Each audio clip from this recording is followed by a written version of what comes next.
Visit our website at visittoc.com for more information. TOC, helping you live a better life. Attention, may I have the camp's attention? Your home of the college football playoffs. Playoffs? Is 97.7 ESPN The Zone. Playoffs?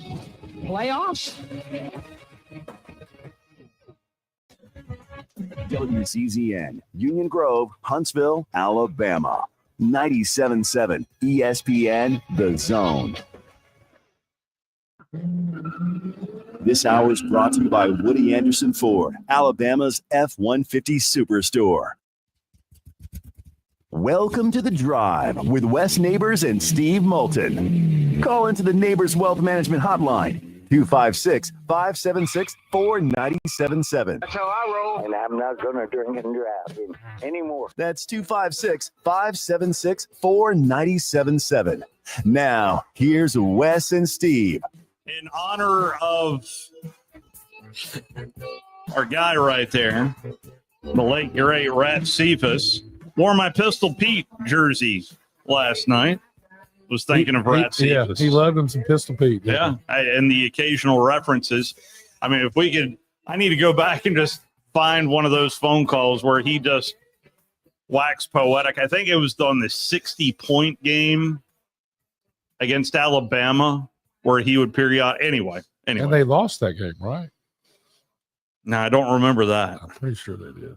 We are doing a rare home game in the plush new studios. You can watch on WZZN TV. Are the cameras on? I mean, I see the lights on the cameras. They're on. I was told not to have the cameras on when our fearless leader is here. Well, we are getting catered though by the fine folks at Full Moon Barbecue. Oh, definitely. So good. Yes, it is so good. It's such a long way from the studios here as well. Quite a trek. Yeah. But I ordered the DeArmond. And my first one of those today.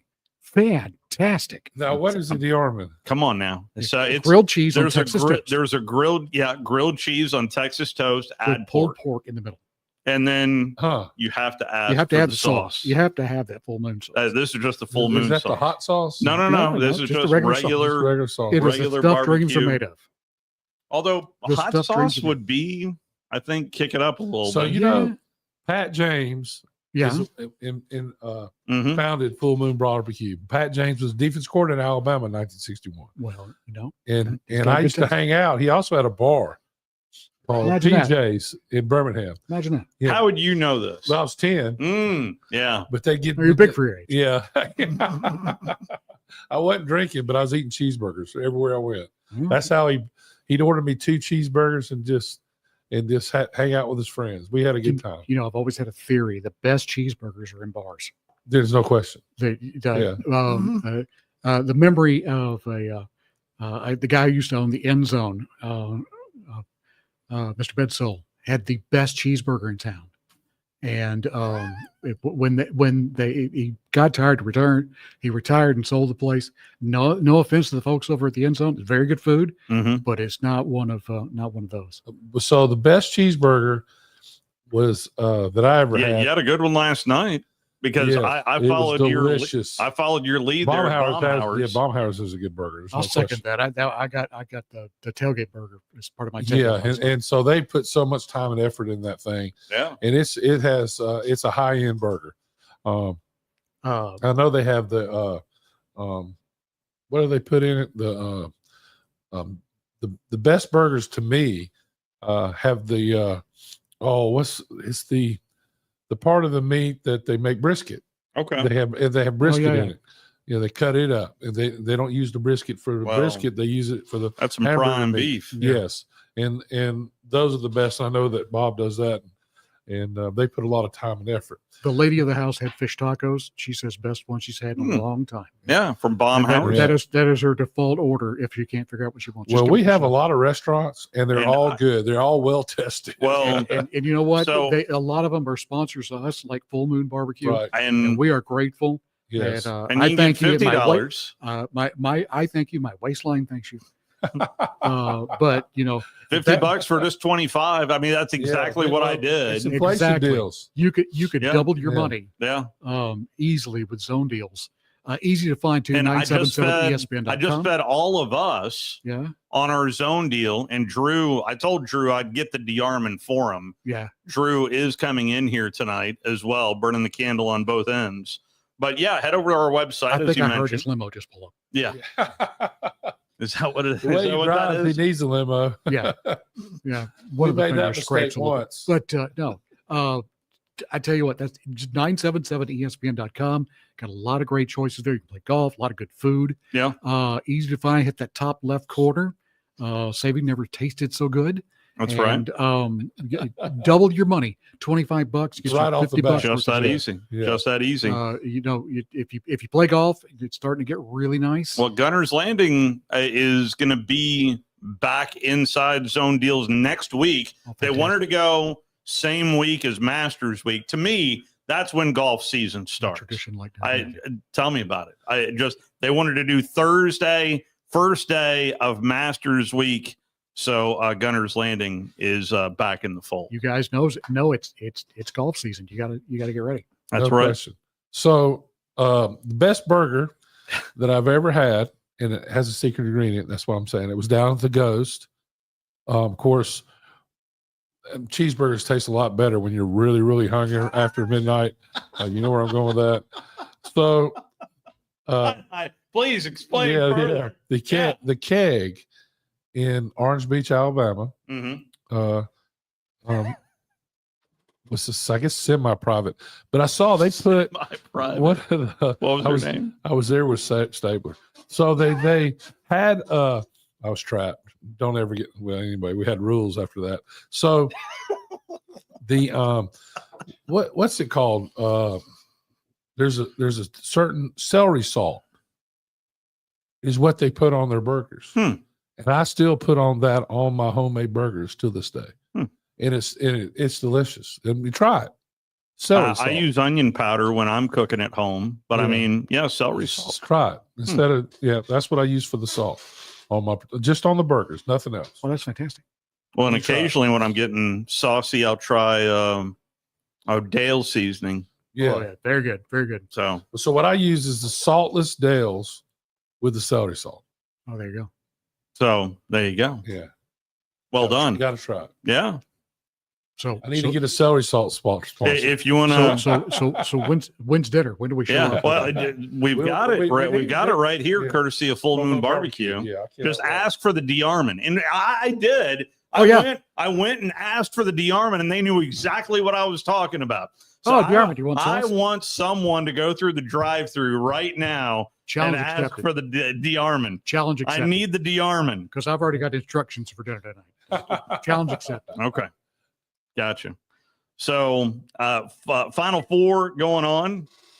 Okay.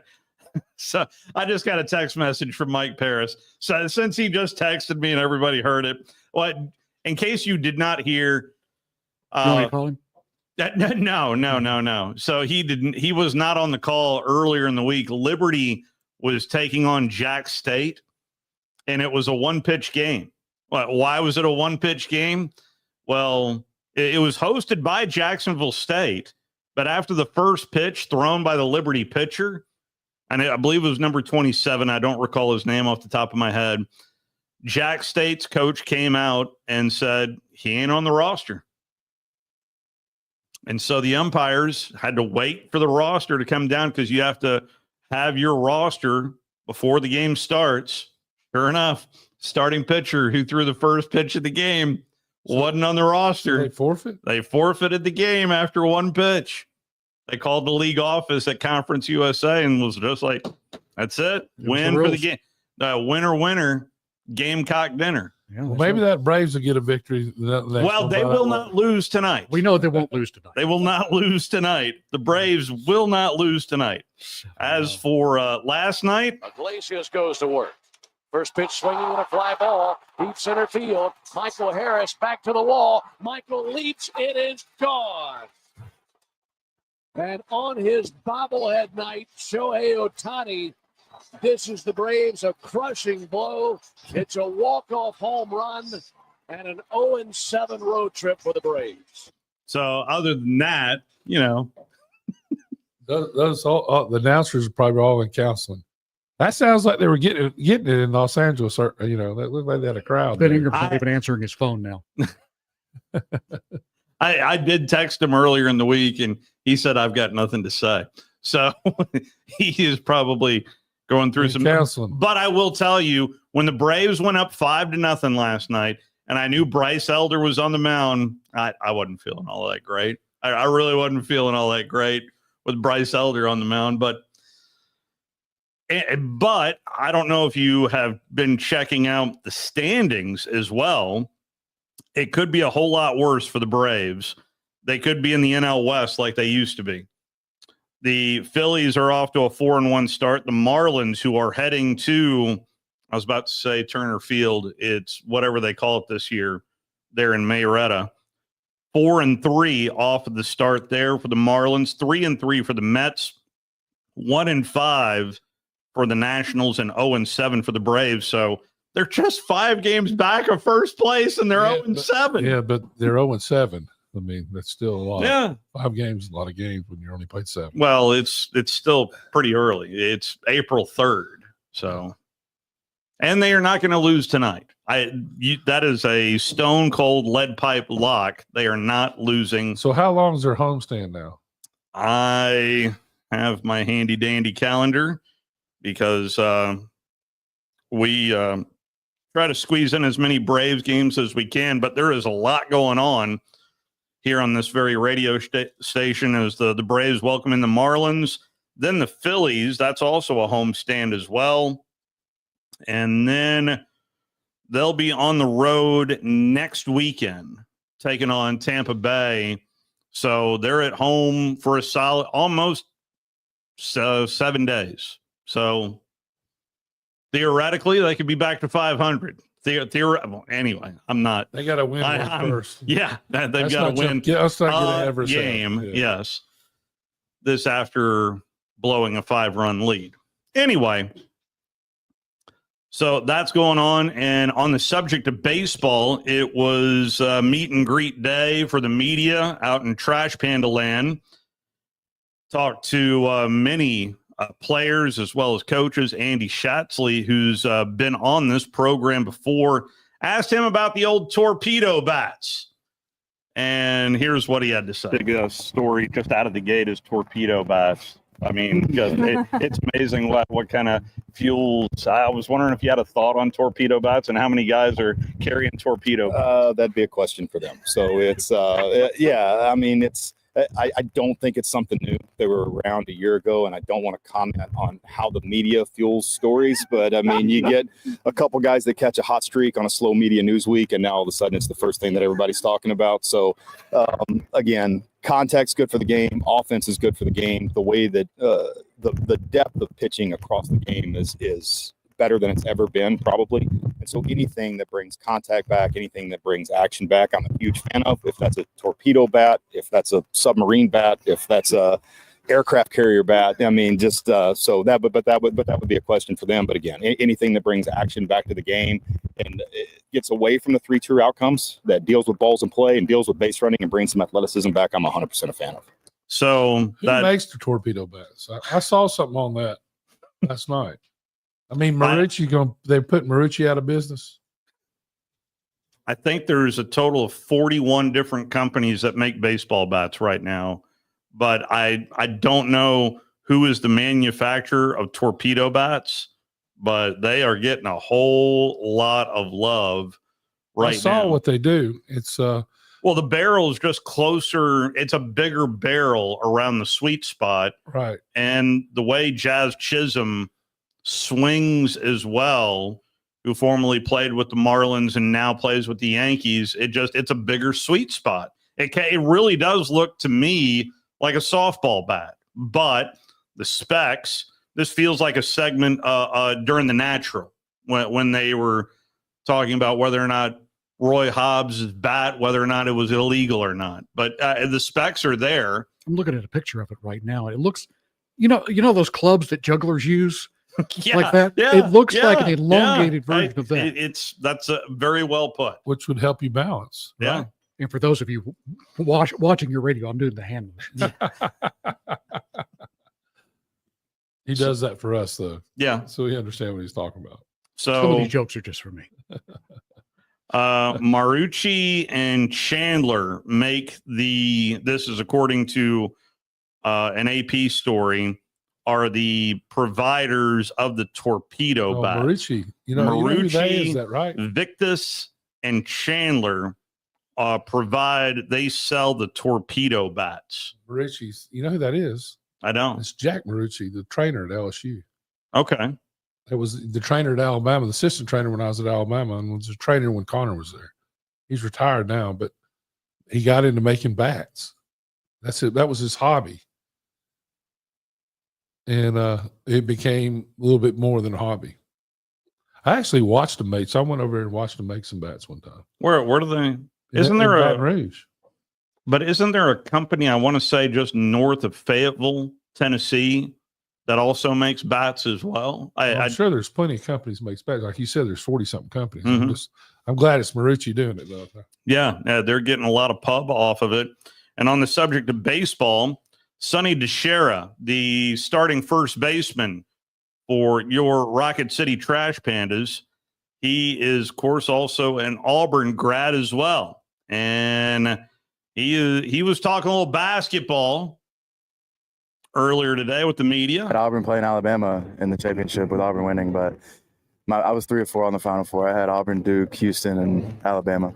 And so, obviously, I mean, not whoever's the 4th team, I don't know, because Duke beat Alabama, whoever was whatever it was. But, I mean, yeah. I mean, I'm only worried about one team winning, so hopefully that works out. Well, since she went there, Auburn and Alabama play this weekend. I mean, oh, yeah, that's great. Yeah, that's right. I mean, come on now, this is still Alabama. Yeah. So you mentioned about being around the program, and tell me what you saw during the offseason and this kind of start for Butch. Yeah, I mean, the difference between last offseason and this offseason, because I was around both teams, and this team is crazy. I thought they were going to be really, really good, and they've exceeded all expectations, obviously. And so this weekend's a huge series. I mean, Alabama's top 10 for the first time in a while, and so is Auburn. Auburn's top 20 still.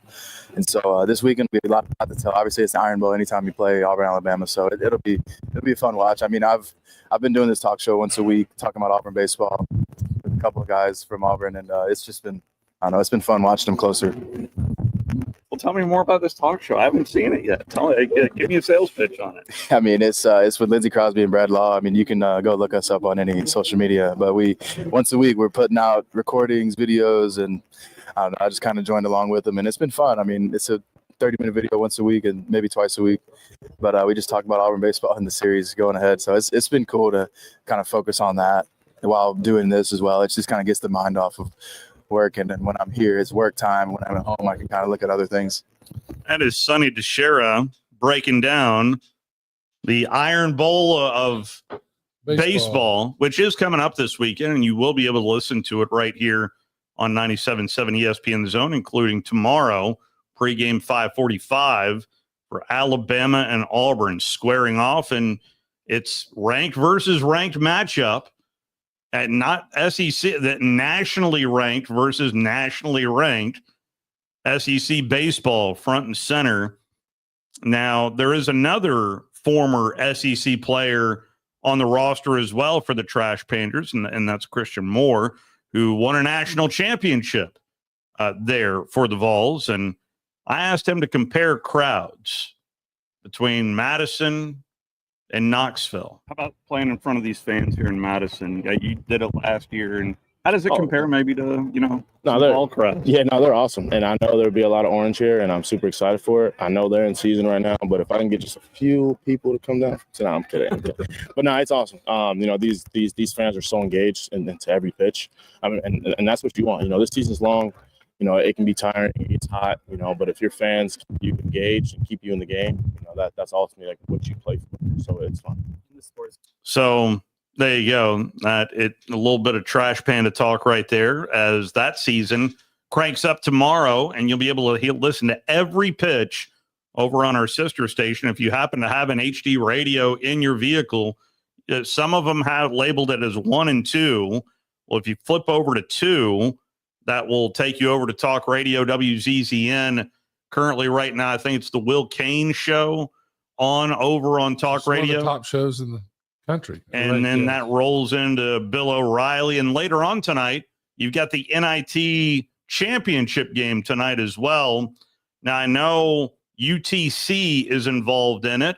And on the UTC roster is a former Charger and Jack Costal, who's on that roster there. So congratulations there to the Mocs as they've made it all the way to the NIT championship game. If you don't have an HD radio, the easy way to do that is get the Talk Radio WZZN app. You're going to want that for tomorrow night for the Trash Pandas anyway. Yep. So go ahead and get that. It's free. Look in your marketplace. Just search Talk Radio WZZN.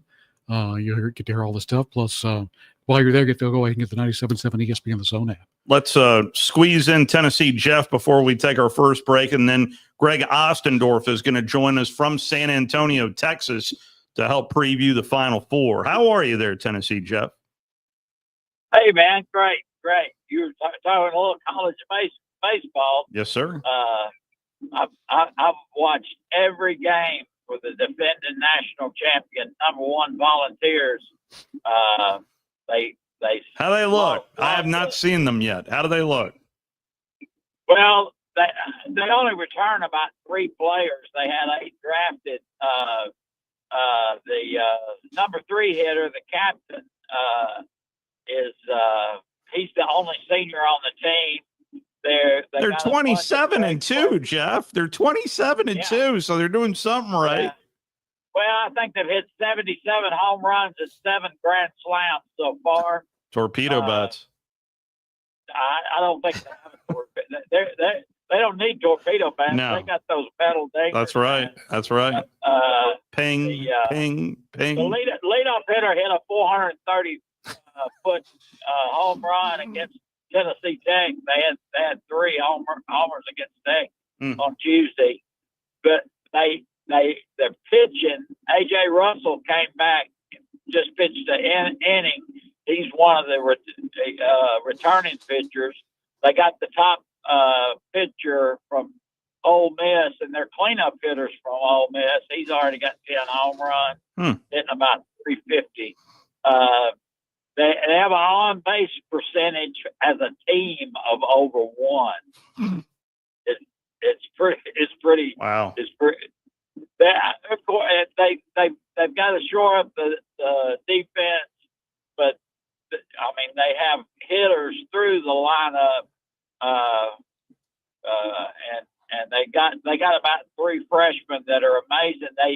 Their Sunday starters are 2 freshmen, just 90-mile-an-hour ballers. One from Gettysburg, Pennsylvania, the other from Ohio, and they're just absolutely loaded. Keep an eye out for them. I'm excited. I catch every game on ESPN Plus. They're hosting. I think they may be playing right now. I'm still on my way home. They're playing. It's a rematch this weekend. A&M. Hey, it's tomorrow. A&M. It's tomorrow. Only game going on today is Oklahoma and LSU today in SEC baseball. I thought they played a 3-game series. Yeah, that's right. I'm just telling you what the SEC schedule is telling me. It doesn't mean it's right, but. Yeah, I was thinking, it's been a long week. I was thinking this is Friday instead of Thursday. Yeah, they are playing tomorrow. Yes. Those Alabama and Auburn. All good. 70 years old and you're still working, and sometimes the week gets a little all good. All good. It's always great to hear from you, Jeff. Yeah, I picked Auburn to beat Tennessee in the final. I'm hoping for Auburn and Houston, and I hope Auburn brings it back to the SEC. Well, I picked Houston, so I picked Florida. I had 3 of the 4 Final Four teams. I really didn't know how good Duke was. I did not fully believe in how elite Duke really is. So that's on me.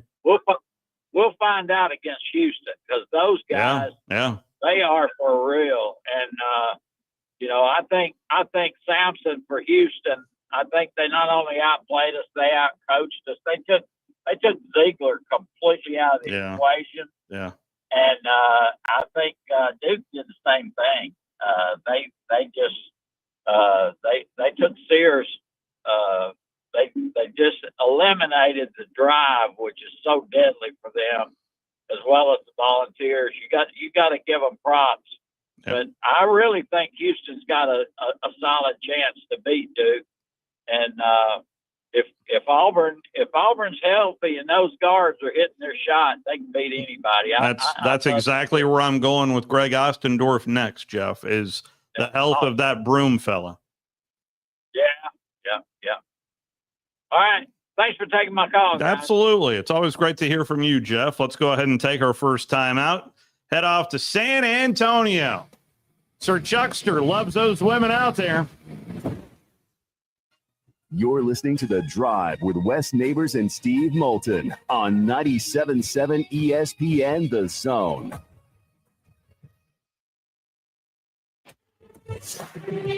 Hi, folks. Bobby White back again for Woody Anderson Ford, inviting you to come test drive any one of our over 100 F-150s. From rock-solid, dependable work trucks to our state-of-the-art Platinum Series, we've got an F-150 for you. Test drive one today, and you'll understand why the F-150 is the best-selling truck in America, going on 48 years in a row. Just as successful offenses and defenses are built on teamwork, Woody Anderson Ford is powered by our people. Our sales and service teams are well-trained to save you time and money.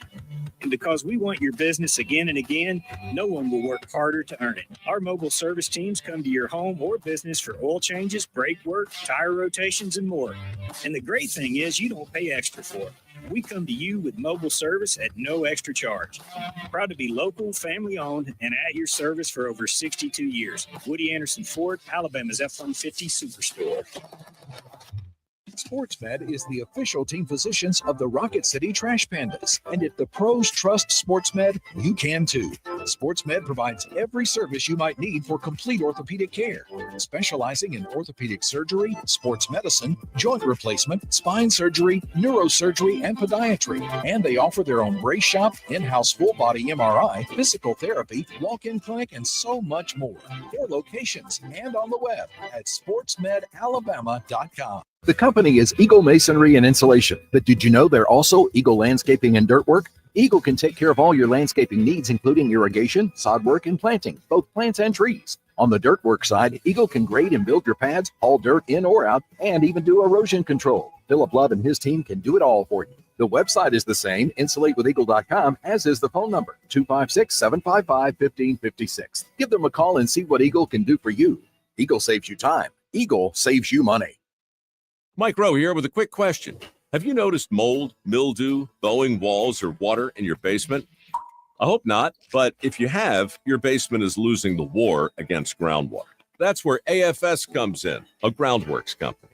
They can honestly assess your situation and create a plan to waterproof your basement and stabilize your walls. Schedule your free inspection at afsrepair.com/row. And while you're there, check out my latest dirty job. Licensed in all states will work as before. See website for details. Rocket City, for air that's cool and clean, contact Sensa Green Heating, Cooling, and Insulation. Get HVAC smart with Professor Green and the expert team at sensagreen.com. Now offering up to $1,500 off any new Bryant system. Whatever it takes, Sensa Green has Huntsville covered. Remember, folks, with innovative, sensible green solutions, contact Sensa Green Heating, Cooling, and Insulation. You don't have to go somewhere else just so you can go somewhere new.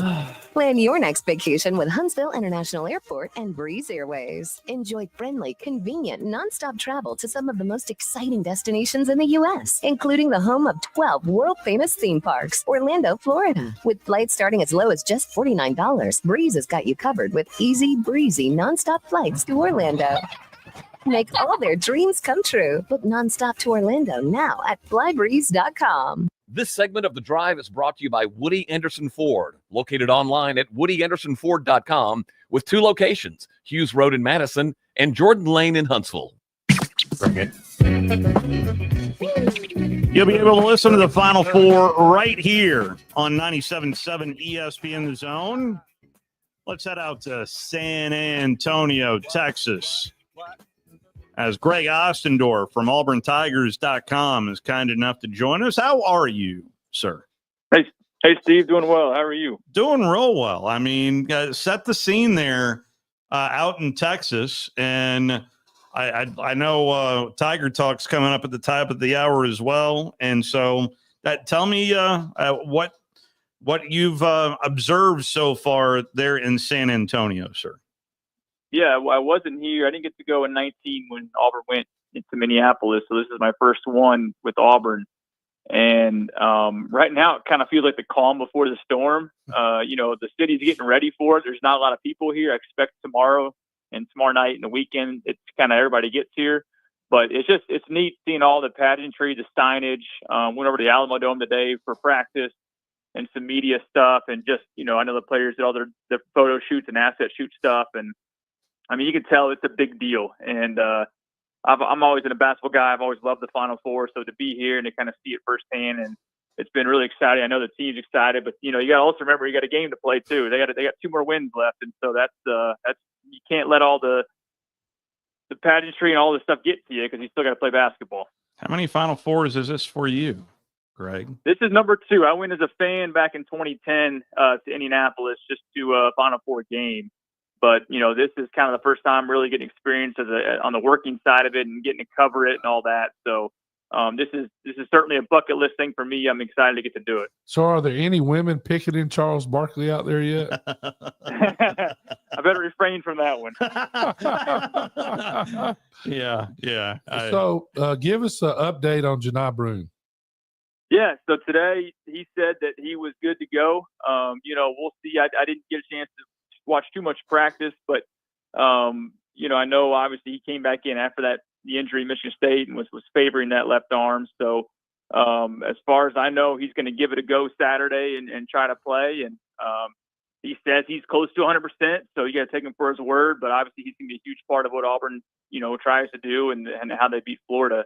But he's a tough kid. He's played through stuff all year long. I know he's had the shoulder stuff, and it seems like it's going to take a lot for him not to play Saturday, and so I think no matter what, he's going to get out there and give it a go. Well, he's better than a lot of people with 2 arms, right? Michigan State found that out. Yeah. So I mean, he is an amazing basketball player. His knowledge, his feel for the game. It's like he's a vacuum when the ball's around. He just sucks it up, gets loose balls. He just seems to be.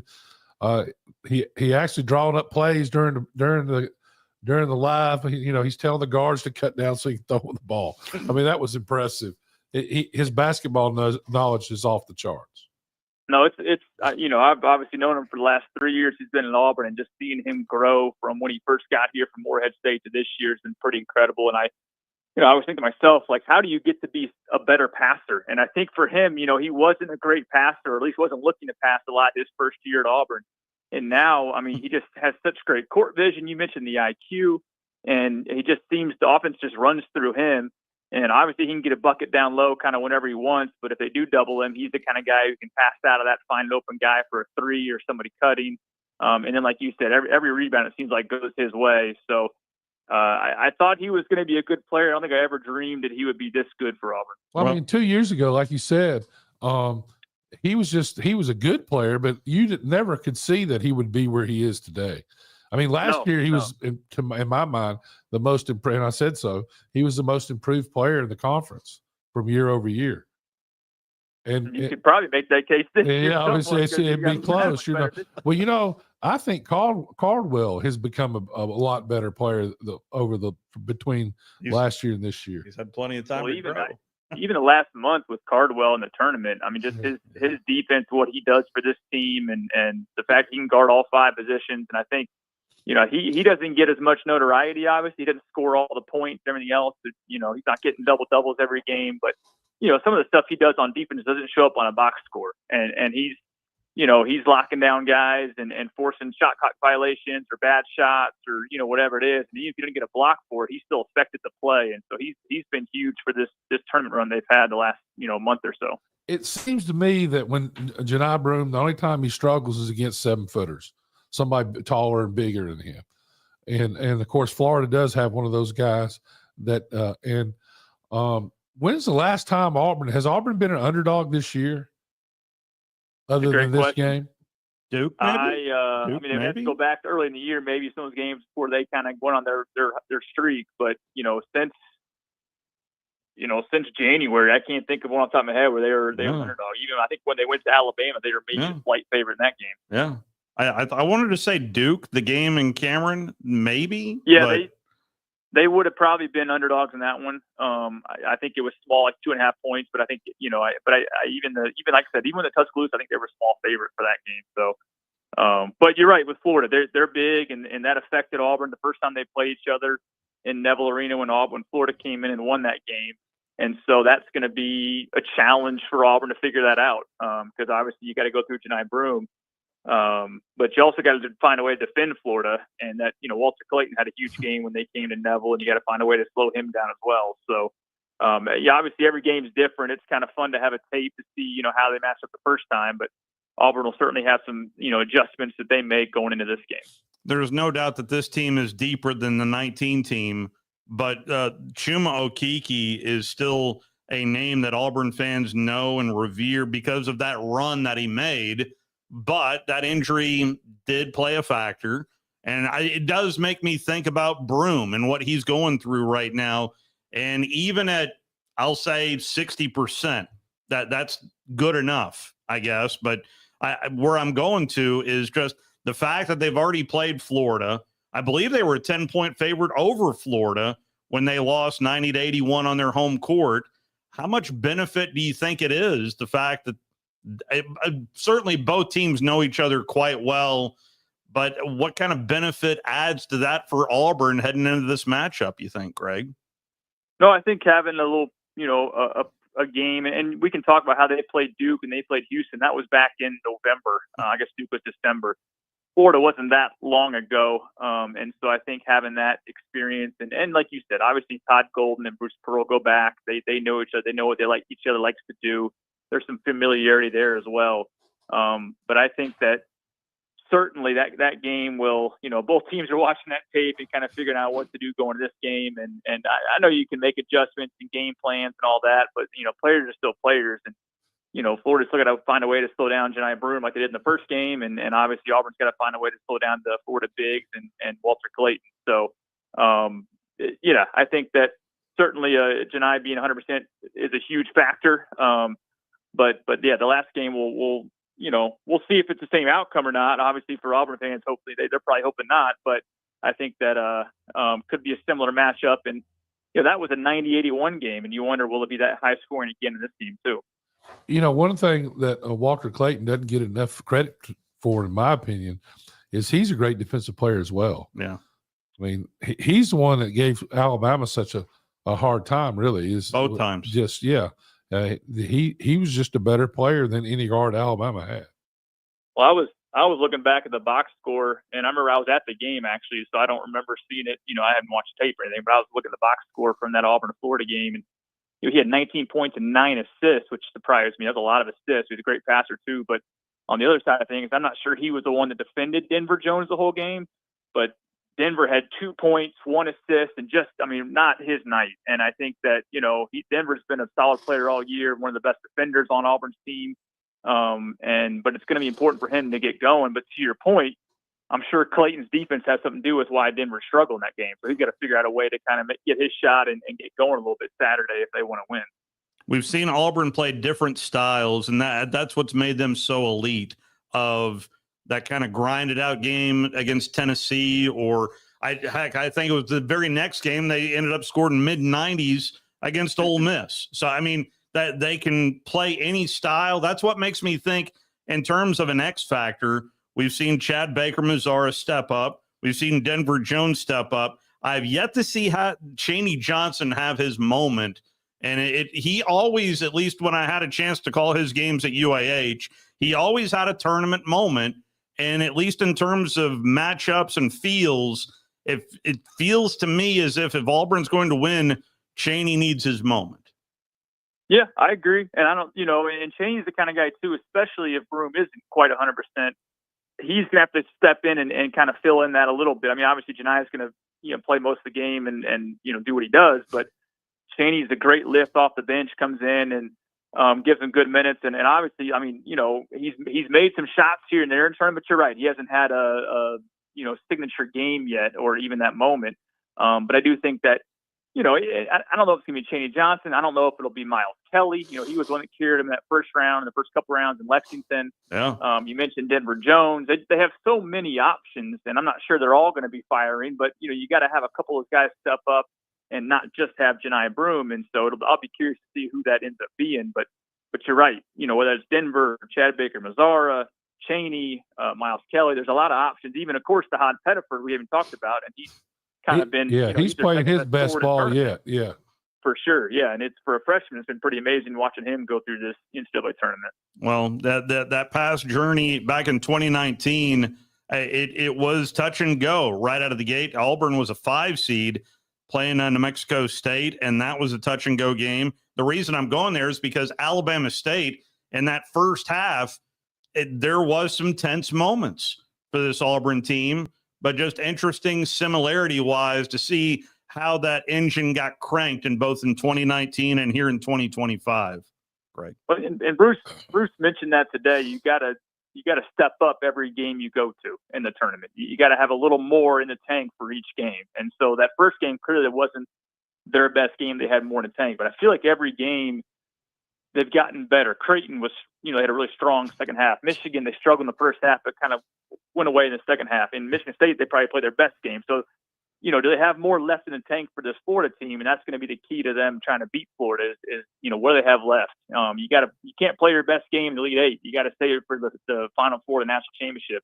And I think that's what Bruce is preaching to him is that, we got to have a little more step up, a little more in the tank to kind of get that win. So maybe that was a good thing that they kind of struggled early, a little wake-up call for them in that first round. I'm not sure there's any doubt they were going to lose, but still, the other one seeds kind of handled their business, and it took Auburn a little more time. So, maybe that was not a bad thing. Even the Creighton game Creighton's a good team, but that game was close at halftime. And again, they're like, oh, we better start playing or we're going to go home. And so that's where we're at now in the tournament is if you lose, you go home. There's a little more sense of urgency. The Michigan game was probably the first half was probably the worst half of basketball I've watched all year of anybody. On both sides of that. Yes, it was unbelievable. Sure. There were 18 turnovers in that half. It looked like me and my friends got up a game and went and played the neighbors next door. I mean, what was happening there? Was Michigan just so I guess not didn't play with such a weird tempo that they didn't get comfortable? They have some matchup problems, with the 2 7-footers and whatnot. But it was very uncharacteristic of Auburn. And, yes. Maybe it was the moment. That was their first game in State Farm Arena. You felt like they were a little more comfortable Sunday when they played against Michigan State. But I don't know. It was odd watching it. That one I didn't get to go to. I was watching from home. It just was kind of surreal seeing them. It seemed like every time they got down the court, they'd turn the ball over, and it was something. And like not even like Michigan forced a turnover. They just dribbled off their leg. Or Chaney Johnson was going to have a dunk and just drop the ball. Yeah. I mean, he just took his eye off of it. There was a bunch of plays that looked like their first practice in a year or something. And the good news for Auburn was Michigan was having similar issues. Well, yeah, no question. But they're down by 9 and playing awful. Yeah. And it's 10.5 minutes left, and Denver Jones hits a 3, and 4 possessions later they had the lead and it was over. I mean, that's how good this team can play. That's the team that you saw at spurts early in the year when they were in Maui, and again, kind of early in conference play with some of those big wins. And that's what they're capable of. And that's why, Janai can't do it all, but Denver got hot. Pettiford got hot in that game too, made some clutch shots. And so, they can turn it on in a hurry. And so it's just a matter of, you got to play like that for 40 minutes if you want to beat Florida. Probably you can't have a lot of lulls. They'll be down by 10, 15 points and can't come back. So let's go back to February 8th there at Neville. And I don't remember the game specifically. I remember Florida had the lead at halftime, but what really stood out in that Florida win at Auburn to you? It was a strange. I was there, and it was a strange game because it just never felt like the crowd got into it. The Neville crowd is one of the best to me in college basketball, just with the way the stadium's set up and how good Auburn's been, and the fans in the student section. And there were some moments here and there. I know Chaney had a big dunk in the second half, but Florida kind of grabbed that lead and just never really relinquished it. And I think they were up by 15 or something in the second half, and Auburn got down in single digits, but just couldn't. And again, Florida, they couldn't get stops. Clayton was really good that day. Condon had a good game. And they got obviously guys who can play, score points. They couldn't get stops, and I think they got the lead early because, I think Broome was struggling inside. The defense was affecting them a little bit. So, I'm not I don't know the X's and O's like Bruce does, but I think, he'd probably break it down a little better than I could. But I remember being there, and it was weird because normally, okay, you get down a little bit, and now you make your run, and they've had these kill shots, these 10-0 runs throughout the year, and it just couldn't get it going that game. They make a bucket and come back down the other way, and Florida would answer with a bucket. And it seemed like Florida always had a response for whatever Auburn did, and that kind of made it hard for the crowd to get into it. And so, but like I mentioned, Denver Jones, probably one of his worst games of the year. And so I think, he's, I'm sure, looking at this one saying, hey, I got to get back and get some redemption for what happened in Neville Arena. It does make me think, at least tempo-wise, I thought they were trying to play with Florida speed-wise, and I wonder if they're going to slow it down. Just throw a little something different, a little wrinkle right out of the gate. No, I could see that. I don't know, if that'll happen or not. I know Auburn likes to get, they like to run too, and they like to, they can fill it up too, like we mentioned. But yeah, maybe just to kind of throw Florida off, you could see them slow it down a little more to half court at times. You also wonder, Bruce always likes doing some full court pressure. Could that tire out a Walter Clayton kind of in the backcourt of Florida if they're having to be defended 90 feet from the basket? So that's something. So I mean, Bruce is one of the best in the business at game planning and coming up with a game plan going into a game like this. And so I think he'll certainly have some wrinkles up his sleeve, some adjustments from that first game, and some things to kind of throw Florida off. I think Todd Golden's really good at that too. So he'll probably have some things too he wants to do, but I don't know. I wouldn't look too much into that first game. It's a good barometer, but I think that this will be a different game and maybe a different outcome. We'll see what happens Saturday. Do we know who yet the officials are for the game? I better refrain from that one too. It's the same ones that called the Virginia game, aren't they? Yeah, I have heard that they're going to be there. I don't know. I think there's certain officials not here that it's probably a good thing for Auburn. So yeah. I hear you. I'm really not trying to get you in trouble. I'm really not. That's the last thing I want. But that's why I asked you the question. But that is a storyline of how the game is getting officiated is another factor of this game because of how high level these two teams are and what I'm expecting to see right out of the gate on Saturday. Well, and one thing to note with that too is, regardless of who the officials are, if the game is called tightly, called close, that if there's a lot of fouls, Auburn hasn't been great at the free throw line in the tournament. And so that's something to watch, I think, Saturday. I'm not saying they're a bad free throw shooting team, because they've had moments throughout the year where they've been really solid, especially the guards. But for some reason in the tournament, they just struggle from the line. And so if you see a lot of fouls called, against Florida early, that should benefit Auburn because they got to make free throws. But again, you have to make them, and so that's something to watch. I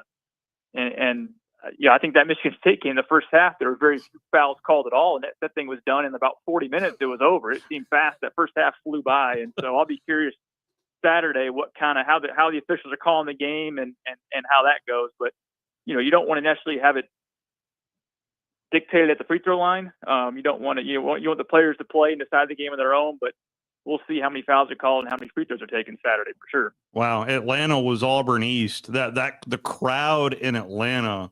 I mean, I know there was some struggles, but you could feel the energy even through the television screen of what the Auburn faithful did for their basketball team. Auburn, it's been. I've been here. This is, I think, year 8 now, and it's been amazing to see the rise of this program. But not only on the court with what CP has done on the court, but the fan base and the way they get behind this team and just the support they give. I mentioned Neville Arena, but you're right, Saturday. And again, I wasn't there, but I talked to a lot of people who were, and that was probably just because of the capacity and all that, the loudest they've heard an Auburn crowd at a basketball game before. And obviously we'll see Saturday at the Alamo Dome. But yeah, they're very passionate about Auburn basketball, and I'm sure they love traveling. I'm sure we'll see a lot of them out here Saturday and this weekend, just for the game. And I know for a fact we got a lot of people coming. And so I don't know that Auburn's going to have the most fans, but I wouldn't shock me in the least, because they seem to. These fans love their basketball and love this team, and they've really rallied behind them all year long. Saw that in Atlanta. I think you'll see that again Saturday in San Antonio. Well, Greg Ostendorf, you can read his stuff there on auburntigers.com, and also part-time on security detail around Sir Charles Barkley, especially there in San Antonio. Don't be his food tester. That'd be a short-term gig. Well, yeah, it probably pays well, though. So there you go. Mr. Manos. There you go. Enjoy the food there and enjoy the Riverwalk. Have you ever been to San Antonio? This is my first time here, so we got in Wednesday, I guess yesterday, so I've kind of gotten a little chance to explore, but I'll do some more of that probably today and tomorrow before Saturday. But I love it so far. It's been a great city, and now we just got to get to the game and play some basketball. Outstanding. Appreciate the time, sir. Thank you so much, and enjoy the Final Four. Super jealous. Yeah, well, yeah, I felt that way in 19, so I understand. But I appreciate you guys having me on today. It's always good to catch up with you. Absolutely. Greg Ostendorf. Again, you can read his stuff there at auburntigers.com. Let's take our final time out.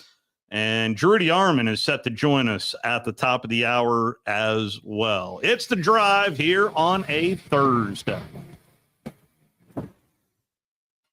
You're listening to The Drive with Wes Neighbors and Steve Moulton on 97.7 ESPN The Zone. Tom Luganville here for my friends at Woody Anderson Ford. Bobby White and his team take great pride in their service department, and you can see it the moment you walk into those beautiful new service lanes. And just like a championship team, they all work together to make sure your experience is second to none, whether you drive a Ford or not. Also, check out the gold certified pre-owned inventory at Woody Anderson Ford for great deals every day. Stop by and see them at Jordan and Sparkman or at Woody Anderson of Madison on Hughes Road, or visit WoodyAndersonFord.com. No representation is made that the quality of legal services to be performed is greater than the quality of legal services performed by other lawyers. A wise man once said, if you take care of old folks and children, everything in the middle will take care of itself. Hi, I'm Danny Aldridge, lawyer in Alabama and Tennessee. In the next 20 years, the number of those folks over 65 years of age will more than double. In our golden years, the most important goal is to be treated with dignity and have control over doing what makes you grateful with those you love. At the Aldridge Law Firm and the Legal Town Center, we're dedicated to help you with these goals, and we'll be there when life throws you those inevitable curveballs. Let us assist you with your legal needs, whatever they may be or become. You may reach us by phone at 256-534-3188 or online with Dan at danaldridgelaw.com. Just remember, we're here to help. Whether it's personal injury, wrongful death, fraud and cheat, or estate planning made complete, we're here to help. I'm here with Thomas from Talon Heating and Air. With the temperatures going up and temperatures going down right now, now is a good time to get your heating and air system looked at. Thomas, when somebody calls, you guys answer. That's right. The phones are staffed by us. They're manned 24/7. We're ready to come out and take care of you that day. How do they give you guys a call? You give us a call at 256-503-4490. And you can find you guys on the World Wide Web at talenthvac.com. And now is a good time to do this because you guys are offering a special deal. That's right. We're doing $49 tune-ups this spring. We're also doing free second opinions. We offer that year-round. Somebody comes out, they say you got a back compressor, a leaking refrigerator. Give us a call, see if we can save you some money. Thomas from Talon Heating and Air. Thomas, one more time, that phone number. 256-503-4490. AL certain number 21014. I'm here with Stan McDonald of Jacob Title. Stan, I've heard that every real estate closing at Jacob Title is a very big deal. Why is that? Wes, I'm reminded of a very impactful statement that I heard from Coach Gene Stallings years ago when he talked about big games and little games. He said he didn't like that comparison. He says because try losing one of those little games. And if you ever do, it ends up being the biggest game all year long. Well, it's the same thing with real estate closings. Every game, every closing is a very big deal at Jacob Title, because when it's your closing and your contract on the line, it's a very big deal. And we understand that at Jacob Title. So it sounds like whether your client is a first-time residential buyer or a multi-million-dollar investor, they can expect your A game. That's exactly right. As a matter of fact, when you bring your real estate closing to us at Jacob Title, we understand it's all about trust and confidence. And when Stan McDonald tells you that a chicken dips snuff, you can look under his wing for the box. And like Beebs likes to say, there's no doubt about it. From the Fox 54 Weather Center, I'm meteorologist Emily Owen. Upper 60s expected for this Thursday night. We'll continue to sit under a partly cloudy sky, but heading into our Friday, we'll continue to see mostly clouds in the forecast. There's a small opportunity for a little bit of rain heading into the afternoon. High temperatures once again stay warm and above average, reaching the mid-80s. I'm Fox 54 meteorologist Emily Owen on your home for ESPN Radio 97.7 ESPN, The Zone. We cover all the SEC schools, including Western Union and Venmo. I want money! You know, 97.7 ESPN, The Zone.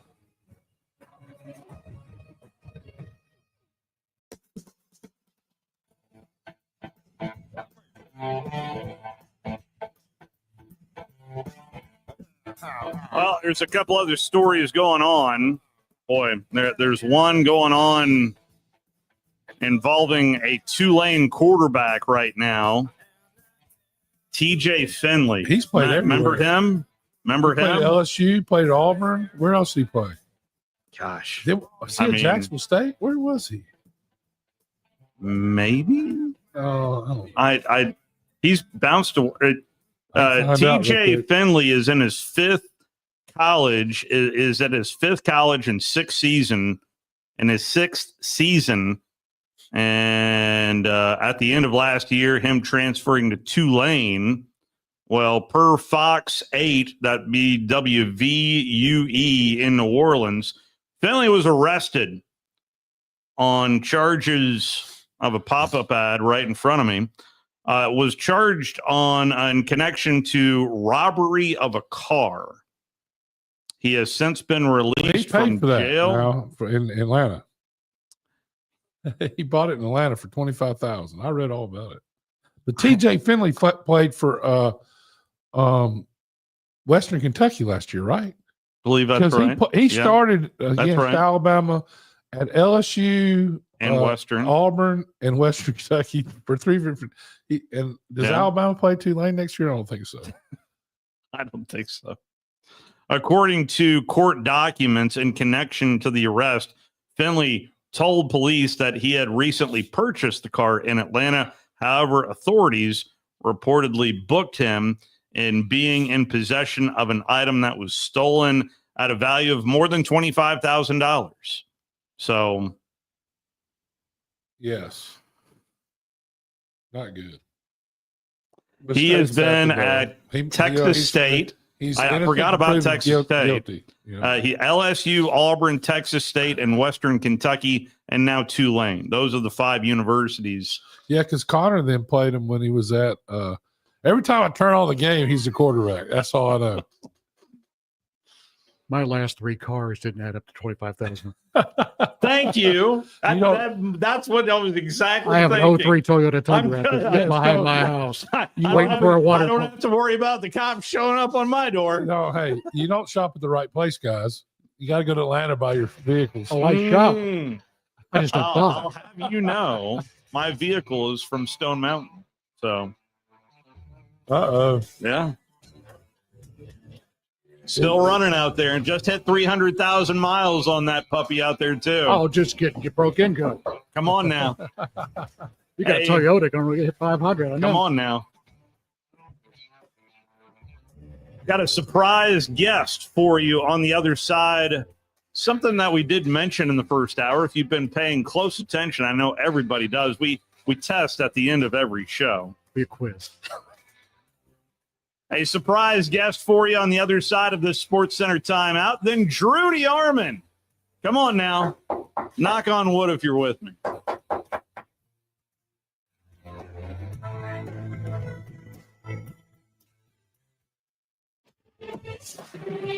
Hi, folks. Bobby White back again for Woody Anderson Ford, inviting you to come test drive any one of our over 100 F-150s.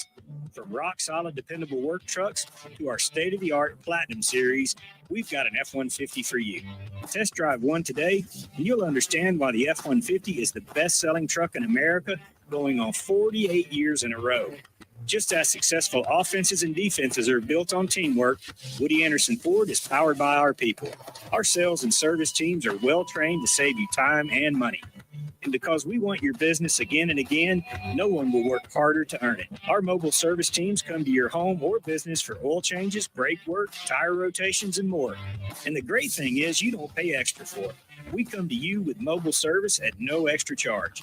Proud to be local, family-owned, and at your service for over 62 years. Woody Anderson Ford, Alabama's F-150 Superstore. WCZN, Union Grove, Huntsville, Alabama.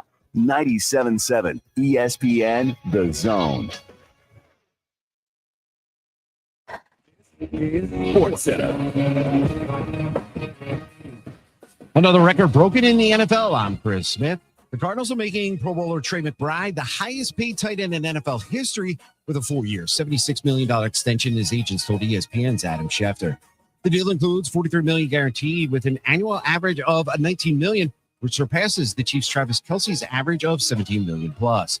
Schefter also reporting that the Raiders and new quarterback Geno Smith have agreed to a 2-year, $75 million extension, which includes $66.5 million in guaranteed money. The Raiders traded a 2025 third-round pick to the Seahawks to acquire Smith last month. Meanwhile, the Cowboys acquired quarterback Joe Moulton III and a 2025 seventh-round pick from the Patriots for a 2025 fifth-rounder. And ESPN's Mel Kiper Jr. says this is a low-risk, high-reward move for Dallas. There's a lot of potential there. Why not roll the dice? What's it hurting you? What's it costing you? So if you do hit with Joe Moulton and you can coach him up and maintain, like I say, a level of performance that is not necessarily playing the high level week after week, but get to a level where you can say he can compete maybe for a starting job down there. He certainly has the talent to do it. Like I say, the erratic play has got to come to an end or else he'll just be, it just falls by the wayside down the road. But he'll hang on for a while with the kind of talent he possesses, and I thought it was a good move. Heard on ESPN Radio's Joe and Q. Before the trade, the Cowboys had only Will Grier behind Dak Prescott on the roster. In the NBA, Miami looks to extend its 3-game home winning streak against Memphis.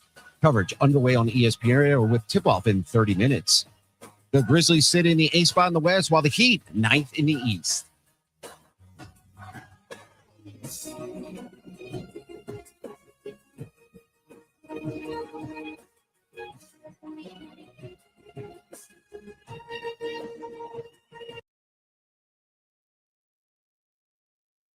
$97.7 ESPN, The Zone. Welcome to The Drive with Wes Neighbors and Steve Moulton. Call into the Neighbors Wealth Management Hotline, 256-576-4977. That's how I roll. And I'm not going to drink and drive anymore. That's 256-576-4977. Now, here's Wes and Steve. Hour number 2 rolls along here on a Thursday. Along with Wes Neighbors, Steve Moulton here with you. I mentioned a surprise guest out of the gate. It's something that we talked about in the first hour. Not very often you get a one-pitch game, but that's exactly what happened between Liberty and Jacksonville State. And I get a chance to introduce my former boss. Okay, go ahead. And partner in crime, Mike Paris. Mike, how are you? Good. How are you? It's a great day. So let's dive into some dirt. Who was former boss? What? Oh. Yeah, back when we were in the radio building, there was a brief time when you were my boss. Wow. Boy, that's a long time ago. Because you were there for one of my first breaks. Yeah. On the air. And I did it. I walked the record. I did it perfectly and gave the wrong station's call letters.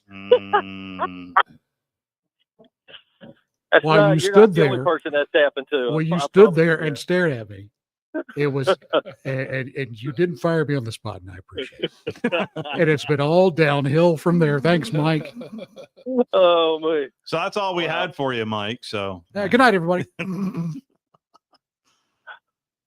So if you hear the wind blowing, I just left football practice. Okay. First time I've been out in the spring with a new head football coach because of my schedule. I hadn't been able to get to a practice yet.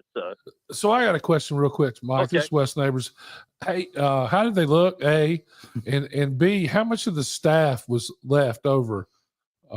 Rich Rod. Left? Yeah, from when Rich Rod left. There's Coach Trickett, offensive line coach, is probably the only of the major players from the previous staff that's here. Some of them went to West Virginia. A couple of them ended up in Marshall, so they've spread out a little bit too from that point. But Coach Trickett's still here. Of course, his son is now the OC, so that probably played a part in him hanging around too. But he really didn't want to leave. He wanted to stay right here, so it worked out very well. How'd they look? It's spring football practice, though. I thought okay. I think we'll be bigger up front defensively in particular, which is what we needed to do. And I just, as you guys were calling me, I just finished talking to Charles Kelly and our quarterbacks. He got a couple of those. He thinks that we got good fits there with those guys. So running backs, we got a couple of guys that transferred in. So we'll have, I think, 47 guys left over that are back from last year, and then the rest of them will be brand new, the way of the world. And that portal opens up on the 16th as well. I don't know if you're hearing any noise in that regard, but that's very real, especially in the Conference USA world that we're now living in. Well, I'll just, basketball, obviously the portal opened a week ago Monday, and there's 700 guys jumping there the first day. That's right. We had a team that we go to finish second in the league, get to the championship game of the tournament, beat Georgia Tech at Georgia Tech and the NIT, and lose to Irvine, who's in the championship game tonight, I guess. That's but right. Anyway, I don't think we've got much left of that team right now. I'll put it that way. Portal, but everybody in our league's going through that. The best players, I know of at least 4 other schools in our league. Their best players been in the portal from day one. So it's just different world. Yeah, and something that. Unless something changes, it's the way it's going to be, I guess, from now on, quite honestly. I had one coach tell me, when you're recruiting somebody now, the first thing they ask is, hey, what you going to pay me? That's it, Yeah. So. Yeah, I played some audio from Kirby Smart earlier in the week yesterday, and, I mean, it's just it kind of is what it is right now, but let's dive into a one-pitch game. That boy, isn't that something? A little – you can throw out the record books when Liberty and Jack State lace them up and get ready to go on the diamond there. Never have seen that before. And our former coach had seen it one time. But, wow, nothing. It was weird. And for people who don't know, when you start a conference weekend series, you turn in a roster. And most of them are 27-man roster for the weekend. And you can't make any changes during the weekend. Somebody gets hurt, you can't replace them. I think you can travel extra guys, but you can only have 27 on that roster.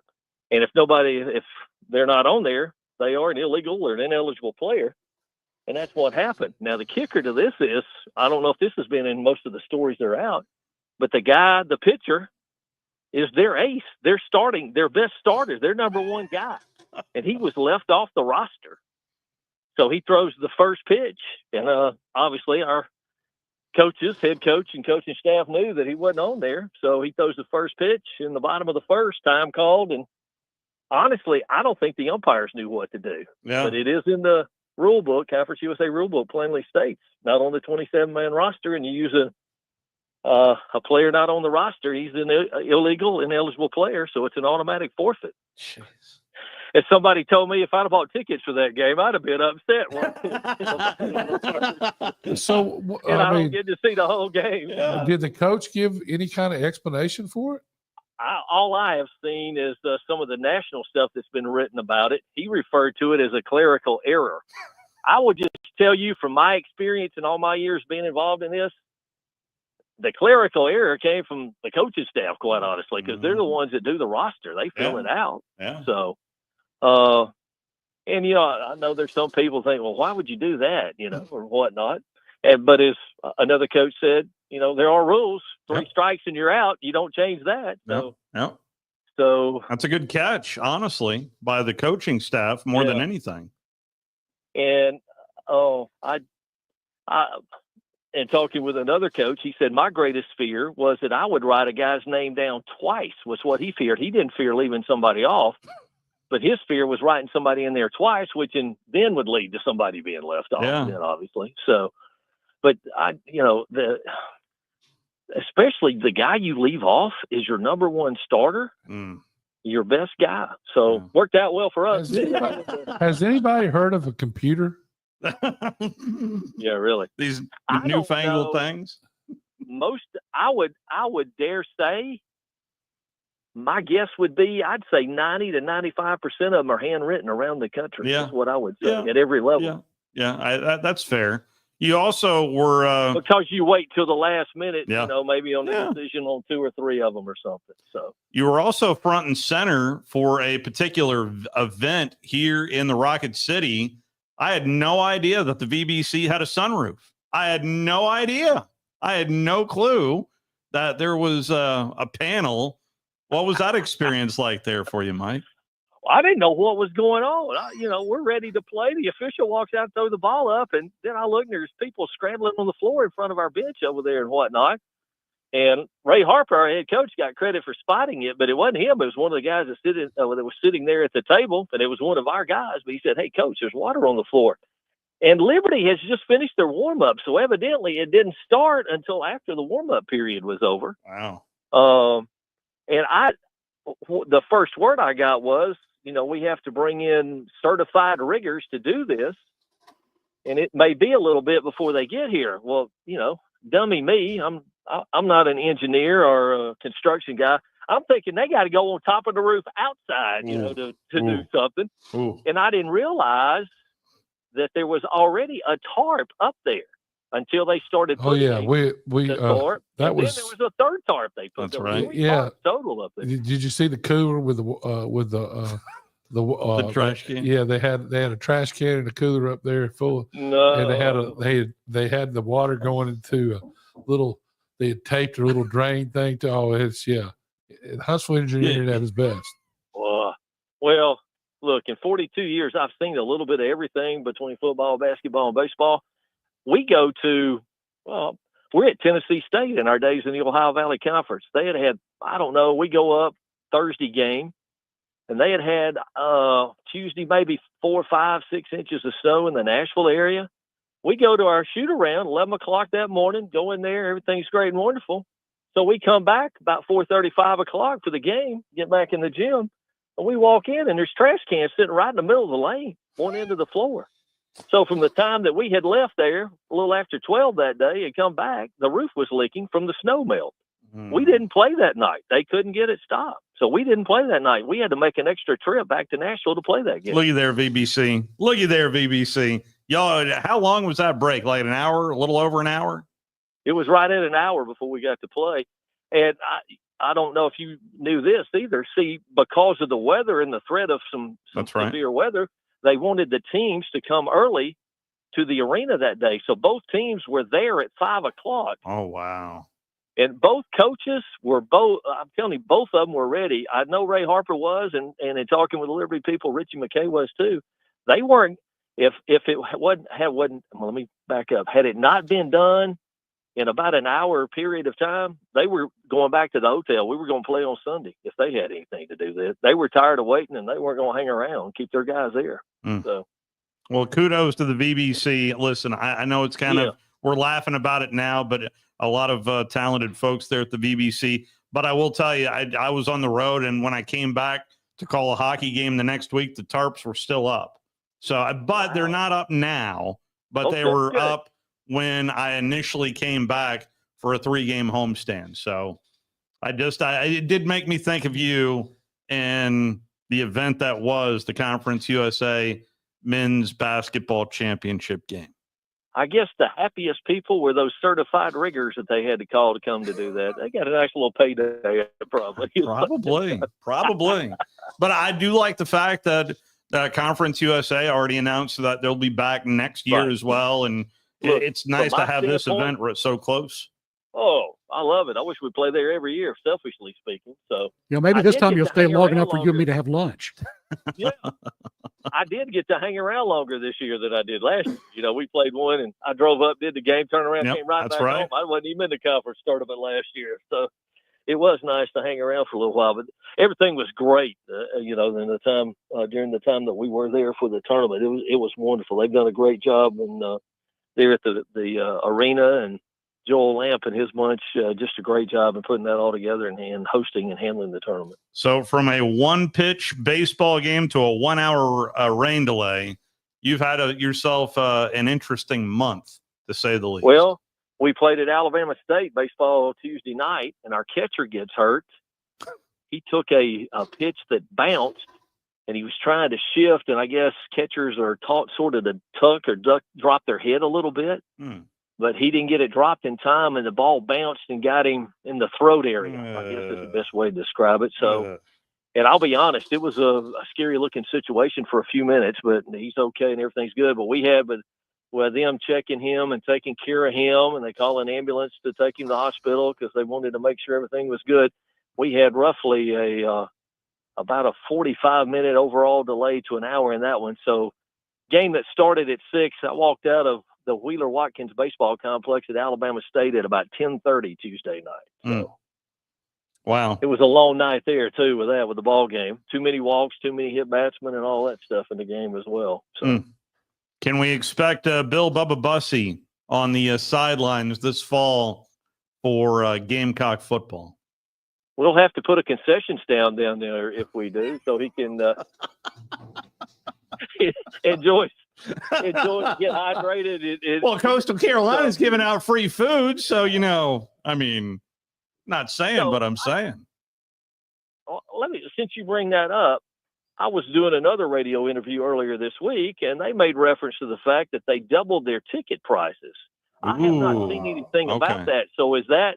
I mean, it makes sense that they're trying to do something. I do not know if that is true or not, though. So I didn't know if you guys had. I don't know that part of the story, but that does make some sense if they're saying free food to anybody that comes to a Chanticleer game. So, well, you got to buy, I think, a certain price ticket maybe. And not only are you getting free, but you can go back and get more. It's not a one-time deal. You can go back. That's Bill Bubba Bussey right there. I mean, I'm telling you.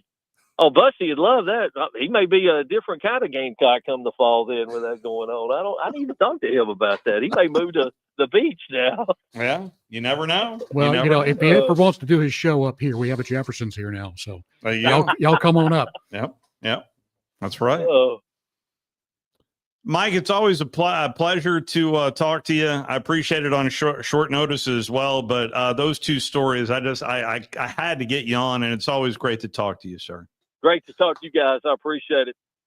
Come see us. Absolutely. I'll keep an eye there on Coach Kelly there in the Gamecocks of Jacksonville State. What were the all-you-can-eat places? What's the old all-you-can-eat places?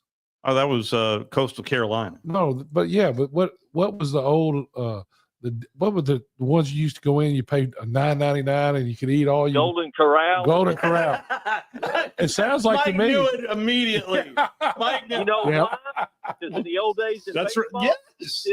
you got 30 guys or so getting off the bus. Yep. I'm telling you, I thought we owned stock in it at one time. So we ate there all the time. When Lenny Acuff was the head coach at UAH, we would always eat at a Golden Corral. Always. Huh. Oh, yeah. Yeah. I am very well versed. I will go back 42 years ago when I first started this at Jacksonville State. I thought Bill Jones owned stock in Shoney's because I'm telling you, we ate pregame and postgame on the road at Shoney's. Of course, I didn't mind it because the hot fudge cake was my favorite dessert. Nice. Plenty of those. Nice. You know, and now everything, training table, we got to do this and we got to do that. Look, in those days, they were eating Shoney's Big Boy burgers. In high school, I was the Shoney's Big Boy Player of the Year. Were you really? Yeah. Oh, yeah. Right here, I got gift stamps. I had the first NIL deal in high school. So you laid the groundwork, bro. It's all your fault. Yeah, clearly. Mike, you're the best. Hey, I appreciate it. Thanks, guys. Enjoyed it. Mike Parrots. I mean, think about the 1 hour rain delay and then the 1-pitch game as well. Jacksonville State obviously won that game in a forfeit.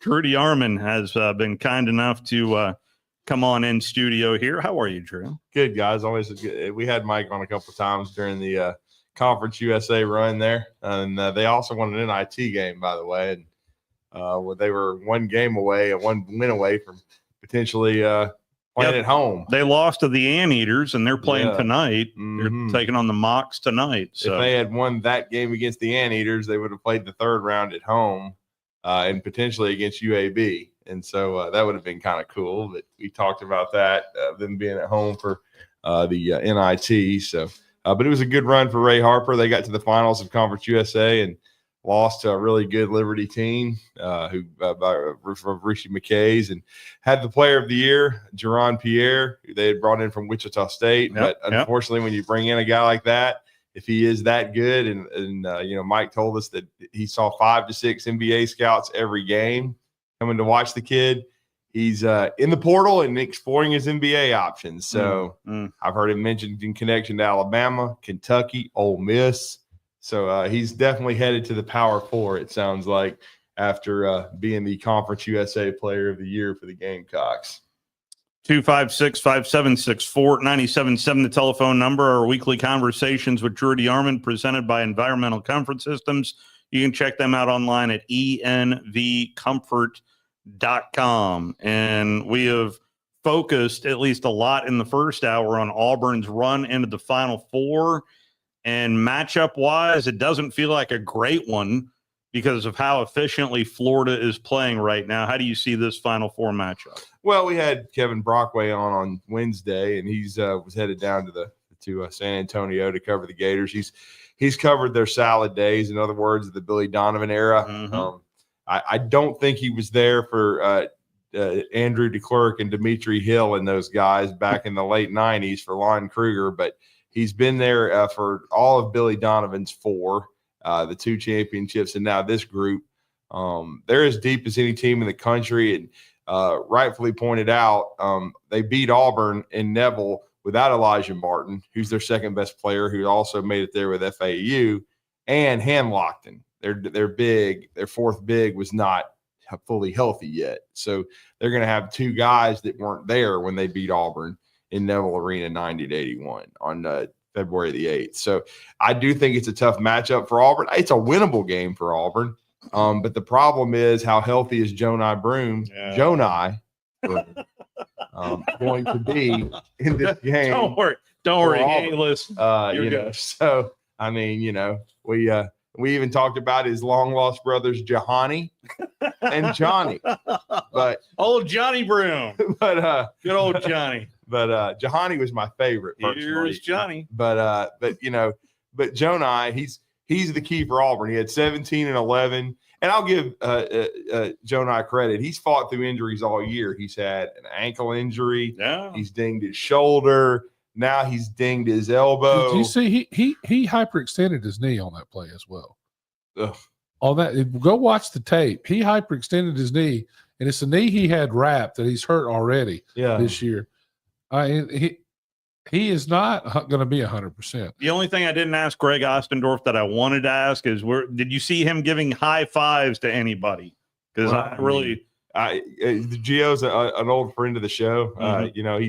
He covered Alabama for ESPN at one time before getting his gig at Auburn, and I'm sure he's already down there in San Antonio with those guys. He is. Yep. Great guy. He's the taste tester for a Barkley. I didn't know what they'd added to his plate. I usually say hello when I see G, but but if the key is going to be, how healthy is Jonai, and they're going to need great efforts from Denver Jones on the perimeter, because he's got to find a way to slow down, I think, the best guard in the tournament, and that's Walter Clayton Jr. And Walter, because of the injury to Elijah Martin, he went 40 minutes at Auburn. He did not come off the floor. So it's going to be interesting to see how he plays. He's the biggest shot maker in the tournament, because Florida's run has not been easy. They've had to rally twice, to beat UConn, and rally to beat a really. It's why I think Florida has lost 5 games, because they have those I'll call them memory lapses. It feels like they just flip off that switch, and when they turn it back on, they certainly got lucky against Texas Tech. I mean, I guess if I won't say that's luck though, because you're down by 10 points with 4 minutes to go. Yeah, I watched it though. And no, I'm not saying they're not talented. No, but you just wait so long. But it was total talent that they won the game. I mean, they were hit. They didn't miss a shot for that 4 minutes. That's the same team that also lost to Georgia during the regular season. Well, I got you, but we're not talking about that. You're talking about that. No, I'm talking about Florida. I'm talking about Florida. But you said they were lucky that the Texas Tech they weren't lucky. They were good. There's a difference.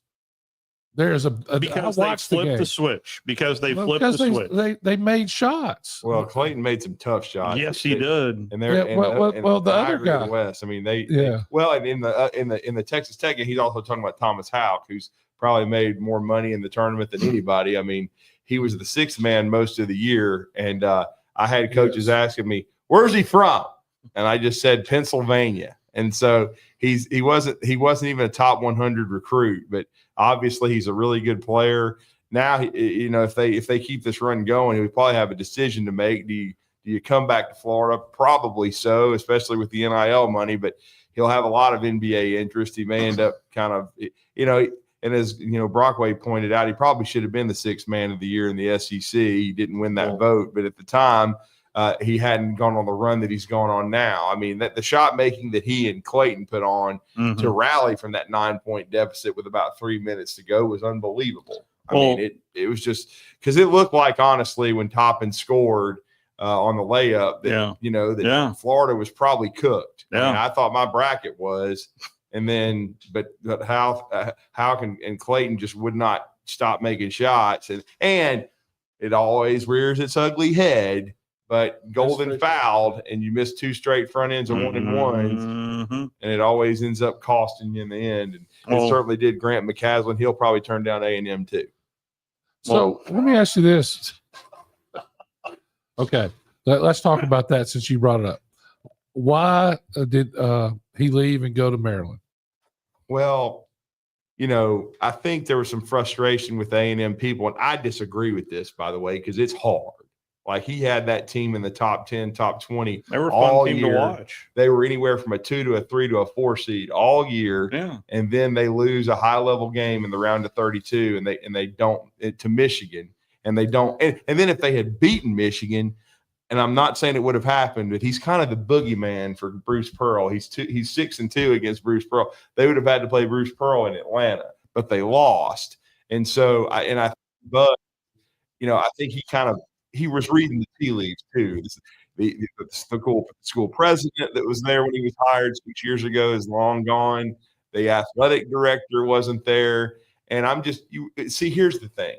I always look at it like this. If coaches are leaving, that means something is wrong. Like we all know about Jim Schlossnagle. He left, took a team to within a base hit of the World Series championship at A&M. And he at Texas A&M, and he goes to Texas. Yep. Now, everybody can always say, "Oh, Texas is his dream job," blah, blah, blah, blah, blah.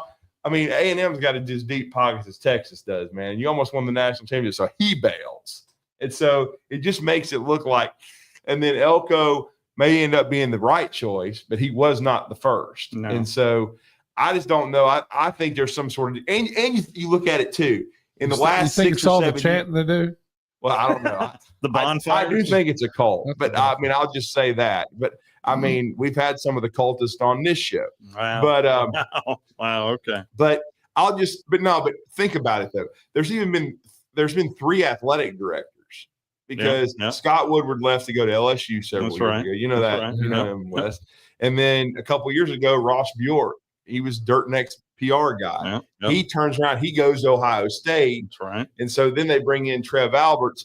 Then that whole thing rubbed me wrong because Trev Alberts is at Nebraska. Yeah. He's a legend. Yeah. He should want to be there till he retires. You would think. But he leaves to go to A&M, and I'm not so sure there's not some kind of disconnect there. And so I think Buzz, if you look at his pattern, 5 years at Marquette. And then he went to Virginia Tech for 5 years. And I'm going to say something else too. Might make A&M people angry, but because they have a lot of money. But Maryland historically is a better basketball job. I know you're very familiar with that university. Wesley worked there, and they're trying to do football up. But if you had to say what's the most important sport on campus, it's a basketball school. Yeah. And it's in the Big Ten, so it's not like you're losing revenue. Like they have a huge contract. And so, and if you look at Buzz's career, this is the best job he's taken. Because when he had Marquette, they had just gotten in the Big East, but they had not moved up in the Pantheon. I know that there was that 1 year Crean had with Dwayne Wade, but they still weren't considered a top 20 program. He kind of helped get that rolling again, in my opinion. And I think Buzz is a hell of a coach. There's a lot of people that don't like him. He's different. Yeah. But I think he's very authentic when you're around him. And I think he'll do a good job at Maryland.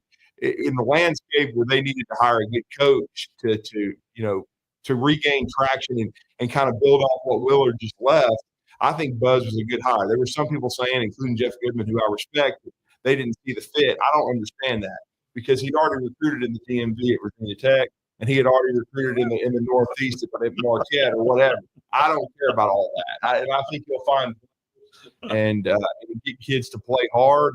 And right now, A&M, their top target was Chris Beard. Everybody can see it from a mile away. He's from Irving, Texas. He'd already been to Texas. That would ended bitterly, so they're thinking, well, maybe you'll want to get back at Texas and face them twice a year.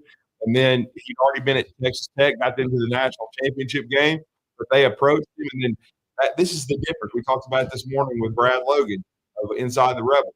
There's more stability at Ole Miss right now as an athletic department than there is at Texas A&M because Keith Carter, and most people don't even remember how good a basketball player Keith Carter was at Ole Miss, but he took over with New York as AD, and their coaches aren't leaving. That's how you look at the other sports and there's coaches staying, like Lane Kiffin. A lot of people think thought he was going to go and didn't do that. I think that Ole Miss is a great place to raise kids. There you go. And then so right now they're giving him another bump in pay. He's already making $5 million now. I guess he's making $6 million, talking about Beard. But I know, and it is a fact, Beard almost went to Arkansas last year where Calipari kind of torpedoed it. But everything's about timing. And so, and then this was arguably, I think it was, the best year in Ole Miss basketball history. And so they're committing to him. He doesn't want to go. He didn't want to go to A&M. He listened to him, but he just decided once Keith Carter stepped up, I want to stay here. And they have great facilities at Ole Miss. They built the pavilion. You give a shout out to Andy Kennedy for getting that done. But again, I just think right now Ole Miss is a better job.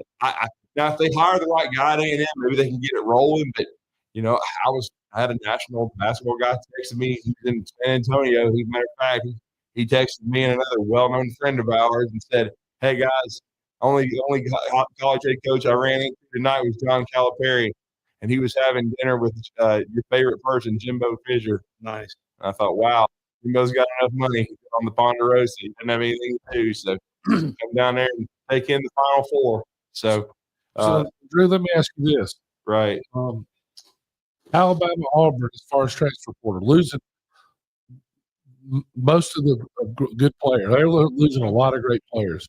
So how are they going to replace these players on both Auburn and Alabama? Well, I mean, Auburn will have, I think, an even bigger rebuild because, I think they're going to be able to get Chad Baker Mazzara back because he was a junior college player, and I'm sure he'll explore his options, but his best option would be to come back.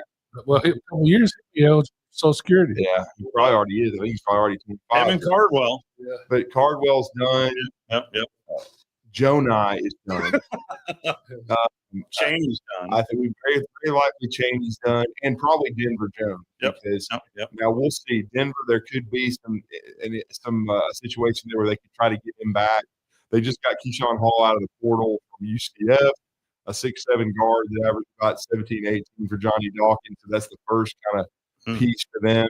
They got a really good junior college player committed as well, a junior college wing who's got a lot of length and scoring ability, Bashir. So he's going to come in, and so they've already kind of started, and so we'll see. But Alabama-wise, it's interesting because the only guy that's officially gone in the portal was Josh Cunningham. He redshirted. He did not even play, and there's ongoing negotiations. Do I expect more to go in the portal? I do. We'll have to see about also Baron Fylon and his NBA aspirations. Yeah. I think if I'm Alabama, there's a kid, Adrian Foley, who we actually play over at NBC, played for James Kennesaw State. They got semifinals and lost a high game to Liberty at 28. He went in the portal. He was from Tuscaloosa, but in Alabama and Auburn were both very interesting. But Louisville, you know anything about Noah Williams? Yeah, we'll talk about that in a second. But that was a big get for Louisville. But Alabama and Auburn, I think they kicked it. They saw the price tag and like, again, there's no cap, but there is. You have to make business decisions. I would give the package that I heard that Woolley got LeBaron Fylon to skip the NBA and come back for if I'm Alabama. Wow. Really? So yeah, I mean, when you get paid 1.5 with perks, this stuff's getting crazy. So and then you talk about Noah Williams. That was shout out to Preston Murphy. He's the de facto GM and assistant coach for Alabama basketball. They strategically announced this during the Elite Eight run that he had his salary doubled. So he's in charge of building the roster. They basically had Noah Williamson waiting on the tarmac. They got back from 7-footer, by the way. Yeah, from Bucknell. He was the Patriot League Player of the Year. 17.7 rebounds, 3 blocks, 7 feet, 250. If you watch his tape, to me, he looks a lot like Grant Nelson. He's just a little bit bigger and taller. Maybe not as quick, but in the ballpark. And so, and they want to bring Aiden Sherrill back. I mean, they've got a core of LeBaron Fylon, Aiden Sherrill, Aiden Holloway, and those kind of guys that they want to bring back. They've got well, I think he's going to be part of it, no doubt. And then Latrell Wright. But then I would also say Houston Millette and Mo Diabate. But then the other two guys are Jaron Stevenson and Darion Reed. The one I've been hearing the most about leaving, and it's kind of surprised me that he hasn't hit the portal yet and already said go Dogs, is Darion Reed. I would have thought that he would have been already in the portal, and there's been all kind of rumors because he came down between Alabama and Georgia. Georgia's going to lose to Asa Newell almost assuredly to the draft so that he would take Ace's place. So it hasn't happened yet. I even got a message today from a friend of mine that says, well, I think that really Darion Reed's the only one that's left to this point, but even he hasn't announced he's going into the transfer portal. Yeah. So I do think, but I just looked about those 4 core guys, and then you brought up Mo Diabate and Millette. That would be 6. They signed 3, high school players. Amari Allen from Wisconsin, Player of the Year. London Jameson from Connecticut, Talkin Ball, who's a top 40 recruit. And then they signed David Hanna, another top 30 player, a guard from Link Academy. That would be 9. And so you have to do the math. Right now, I know there's all these, revenue sharing settlement and extra scholarships. I wouldn't count on any of that till it happens. So what you do know you have is 13 spots. And so that would be 9. And then you have 4 spots. And so then you have to factor that's if Reed leaves. And and then that's what you factor in. Does Reed leave? Does Aaron Stevenson leave? Some of the guys that have eligibility remaining, are they going to go? Because you lost 4. You lost Youngblood. You lost Grant Nelson. You lost great Mark Sears, who's the second all-time leading scorer in Alabama basketball history. And of course, so you lost 4 seniors off that team, and Amori. You don't have those guys anymore. So in effect, you say, okay, that's why when people ask me, they're like, how many guys out of the portal do you think Alabama's going to sign? I would say max 4. And Rylan Griffin could even return because he's going back in the portal. I continue to say that was a long shot, but not impossible, and it may still happen because, again, I always liked Rylan Griffin. I thought he was a great defensive player and a good. He was a good fit at Alabama. He wasn't at Kansas. And then, like I've tried to say, it's all about finances too. And I hate to use this analogy, but now these players are like used cars. If your most values is freshman, and then unless you do a Mark Sears and you're a first-team All-American, then you still have great value. But if you play well, but you're not considered a core guy, sometimes you go to Kansas and if they're aggressive in recruiting, you can go there. But then if it doesn't work and you come back, you're probably going to come back with a cheaper price tag, as I guess what I'm trying to say. We do need to take our first time out. I do have an SEC football team that is practicing on the day of the portal. opening on April 16th. Yeah, that's really happening. I'll tell you who next. You're listening to The Drive with Wes Neighbors and Steve Moulton on 97.7 ESPN The Zone. You've got to experience Toyota fun at Phil Penny Toyota. They've got the selection with over 700 new Toyotas to choose from. And they've got extras with Phil Penny perks and a 10-year unlimited warranty.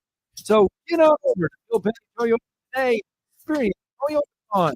Phil Penny Toyota in Huntsville and online at philpennytoyota.com. Phil Penny Toyota 10-year unlimited warranty is valid with the 10th year of ownership. Valid on new vehicles only. See dealer for details. By now, you know about Eagle masonry and insulation, and maybe you know that Eagle also does landscaping and dirt work. But how about after paintwork, shower doors, shelving, and mirrors, all taken care of by Eagle, the same Eagle that takes care of all your masonry, insulation, and landscaping needs. Eagle brings the same level of expertise to all these disciplines, and they're ready to provide you with a free quote. The website is the same, insulatewitheagle.com, as is the phone number, 256-755-1556. Give them a call and see what Eagle can do for you. Eagle saves you time. Eagle saves you money. McCurry Motors is your car and van rental headquarters. You can rent the vehicle you need today. Family in town, sporting event, church function, no matter what your need. McCurry Motors has you covered with a wide selection of cars and vans available for rent. They have 12-passenger Mercedes Sprinter vans, 12-passenger Ford Transit vans, 15-passenger Ford Transit vans, and 15-passenger Chevrolet Express vans. They have 2 locations, Highway 72 in Athens or Max Luther Drive in Huntsville. Forgiveness. Wow, what a word. What a gift. All of us have done things in our lives that we regret. All of us have done things that are disobedient. All of us have sinned and fallen short of the glory of God. Thank God for his forgiveness. Thank God that he separates our sins as far as the east is from the west and remembers them no more. Hey, I'm John Dees, pastor of Cross Point Church, smack dab across the street from the YMCA in Madison. Check us out at cpcfamily.org. I'm here with Thomas from Talkin Heating and Air. With the temperatures going up and temperatures going down right now, now is a good time to get your heating and air system looked at. Thomas, when somebody calls, you guys answer. That's right. The phones are staffed by us. They're manned 24/7. We're ready to come out and take care of you that day. How do they give you guys a call? You give us a call at 256-503-4490. And you can find you guys on the World Wide Web at talenthvac.com. And now is a good time to do this because you guys are offering a special deal. That's right. We're doing $49 tune-ups this spring. We're also doing free second opinions. We offer that year-round. Somebody comes out, they say you got a back compressor, a leaking refrigerant. Give us a call, see if we can save you some money. Thomas from Talkin Heating and Air. Thomas, one more time, that phone number. 256-503-4490. AL certain number 21014. Mike Rowe here with a quick question. Have you noticed cracks in your drywall, chimney, or exterior walls? I hope not, because if you have, they could be indications that you've got a much bigger problem with your foundation. That's where AFS comes in, a groundworks company. They can honestly assess your situation and create a plan to stabilize your foundation. Schedule your free inspection at afsrepair.com/row.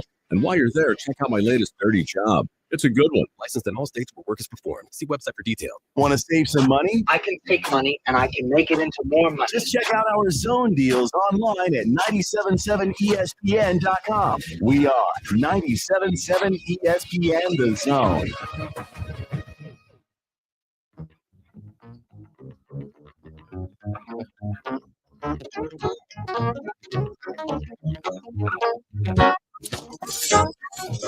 We're down, man. Did he hear that? I doubt it. Yeah, he's gone. Wes is always part of the track team. When he said peace out, Drew DeArmond, Steve Moulton here with you. And Brian Temple. I was about to go there. Jahoni. Yeah. Got a jabroni noon too. Anyway, I digress. Yeah, I mentioned we do have. I thought And this popped up on a press conference a week ago. It is spring break down in Baton Rouge this week, but late last week, here was the announcement from Brian Kelly. I will give you one news item. We've decided to move 2 practices, the 28th next Friday, and then when we get back from spring break on April 7th, we're going to move both of those practices to the following week after our spring scrimmage. So we'll continue to practice that Tuesday and Thursday after that spring scrimmage that we have. So elongating, taking more time with the team, taking all of our, I guess you would say, maximum allotted time of 34 days to get those practices in. Well, is it the portal opens that week? Huh. I didn't know that.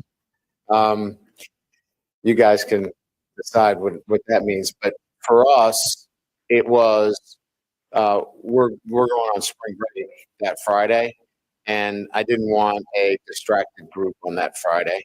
And then we come back, and we had 4 practices in that final week, thinking that we were going to be in a game mode situation. So let's have 4 practices like we would during the year.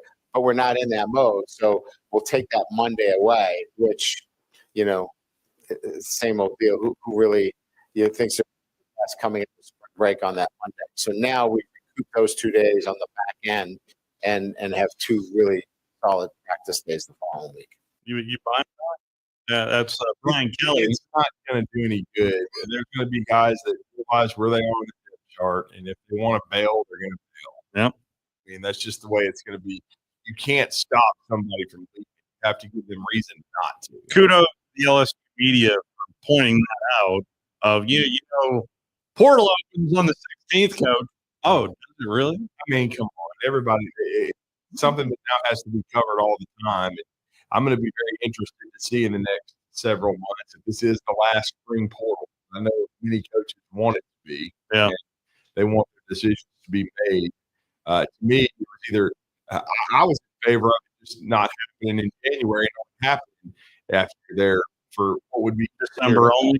Yeah, December. Well, I was talking about the spring only. Just to make you stay 2 semesters and a academic calendar year. But that's not going to happen because a lot of these guys want a portal and go to their new place, go through spring ball. So if you're only going to have one, it probably needs to be in December. It's not ideal because some of these schools are on playoff runs. But I will be honest with you, in most cases, your starters aren't going to be bailing out to leave. It's still going to be backups, and that's still usually what it is too.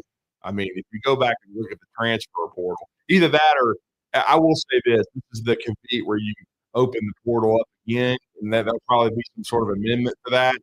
If your head coach leaves, then I'm sorry, but that should open it up again. It should for the players to be able to league. These head coaches can, portal themselves. See ya. I was just on the way when I was on my way in here. I was catching up to see if anything had happened with Texas A&M Colt, and see if they had made any progress with their head coaching job. And I saw a story, it puts candidates on the front like these are some of the guys to watch, and I couldn't believe I was looking at Steve Lutz again. Who really? Yeah, he was at Texas A&M. Yeah. Tony Barbee's not available too. No, but anyway, I don't know if you saw that happen today. No, I mean, Central Michigan said adios. Was he actually the head coach there? Yeah, he's one of the worst head coaches in college basketball history. I can't believe I had stopped keeping up with Tony the Tiger because he was, if you just, what, I do need to double check that. He may have been an assistant coach for all I know. Well, I'm just telling you, he was terrible at Auburn as head coach. That was his first head coaching opportunity after he worked for Calipari. He was the head coach. He went back and worked for Calipari again at Kentucky. Yeah. I had forgotten that he had left and gotten another chance. I never thought he'd get another one. Yeah. But how many years did he last? Oh, goodness. I mean, maybe 2. That's what I'm saying. I had stopped following his career. I just figured he would be, cleaning John's bathroom for the rest of his career. 2 years. Yeah, and he lasted 2 whole years at Central Michigan. And if you ever want to have an interesting conversation the next time you have him on, even though his primary job now is to cover national college football, just ask Brandon Marcello about Tony the Tiger. I'll be happy to. Oh my goodness! I heard an interview with him one time about that. And I think it was 2 springs ago. Yeah,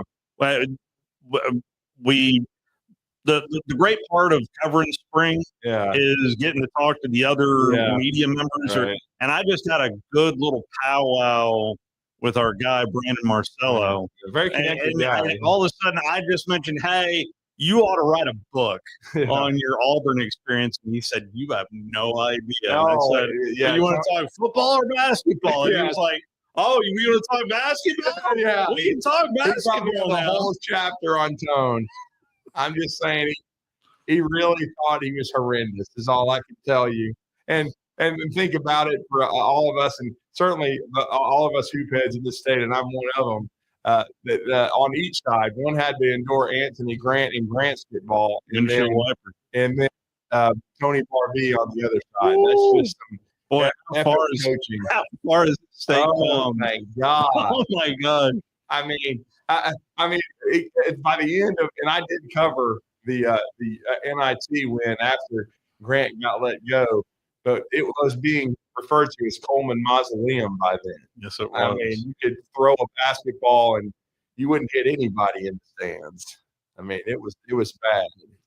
On that subject, there was a notable quote from Nate Oates post game after the loss. You know what? I'll save it for after our final timeout, and we'll wrap things up on the other side of what kind of heyday we're all enjoying here in the state of Alabama. You're listening to The Drive with Wes Neighbors and Steve Moulton on 97.7 ESPN The Zone. The Bass Pro Shop Red Cross Championship Outdoor Expo will be at the Von Braun Center April 4th, 5th, and 6th in conjunction with the MLF Red Cross Championship on Lake Guntersville. The Outdoor Expo will be open from 11 to 6:30 daily, and the first 200 kids 14 and under on Saturday will receive a free Abel Garcia rod and reel, courtesy of WHT News 19. There will be hourly giveaways, tackle and boat deals, seminars, and a chance to meet the pros. And it's free of charge. The Bass Pro Shop's Red Cross Championship Outdoor Expo, April 4th through 6th at the BBC. Tom Luganville here for my friends at Woody Anderson Ford. Bobby White, his team takes great pride in their service department, and you can see it the moment you walk into those beautiful new service lanes. And just like a championship team, they all work together to make sure your experience is second to none, whether you drive a Ford or not. Also, check out the gold certified pre-owned inventory at Woody Anderson Ford. Great deals every day. Stop by and see them at Jordan and Sparkman or at Woody Anderson of Madison on Hughes Road, or visit WoodyAndersonFord.com. It's an amazing time in our industry. Things are changing so rapidly. With digital signatures and workflow software, we help our customers work from anywhere. This helps you save time and money and upgrade your technology. Like I said, it's an amazing time to watch our customers grow and succeed. Don't just get involved. Now is the time to sign up for the Eagle Installation WCZF30 Golf Tournament to benefit the Make-A-Wish Foundation. This year's event is the morning of April 21st at Cherokee Ridge, and each member of the winning team not only gets the championship belt, but a full-year membership to Cherokee Ridge. Breakfast and lunch are provided, plus tremendous prizes, and a chance to win $100,000. Cost is $800 a team for $200 per individual. Corporate sponsorships are available. Send an email to 977WCZN@gmail.com to reserve your spot today.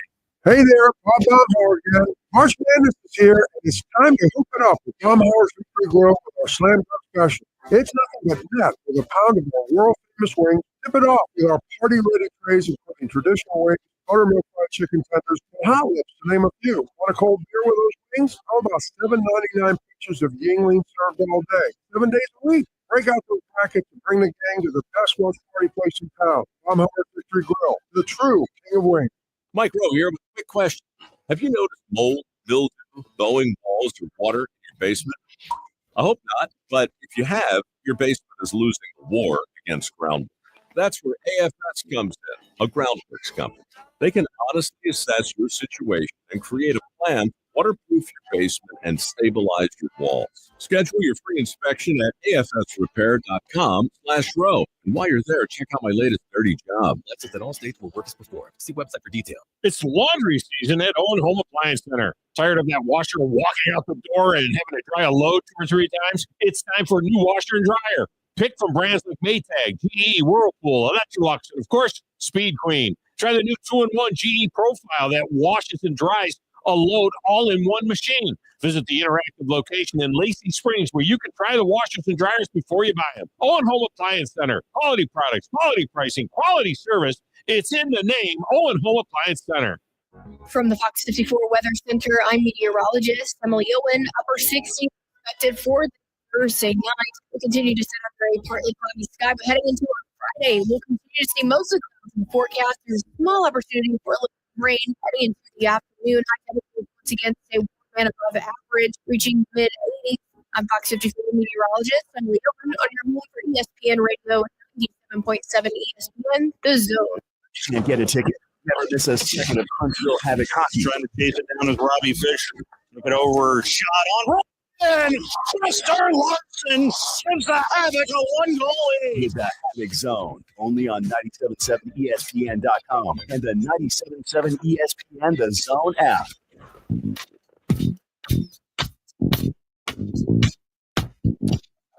Coming up tomorrow. You playing that in honor of Tony Barty? Probably. The show. The drive by the dust. Alabama, Auburn on the diamond this weekend. And you'll actually, I talked to Sonny DeShera about that earlier today. For those of you who with the you know, you talked earlier with him about his show.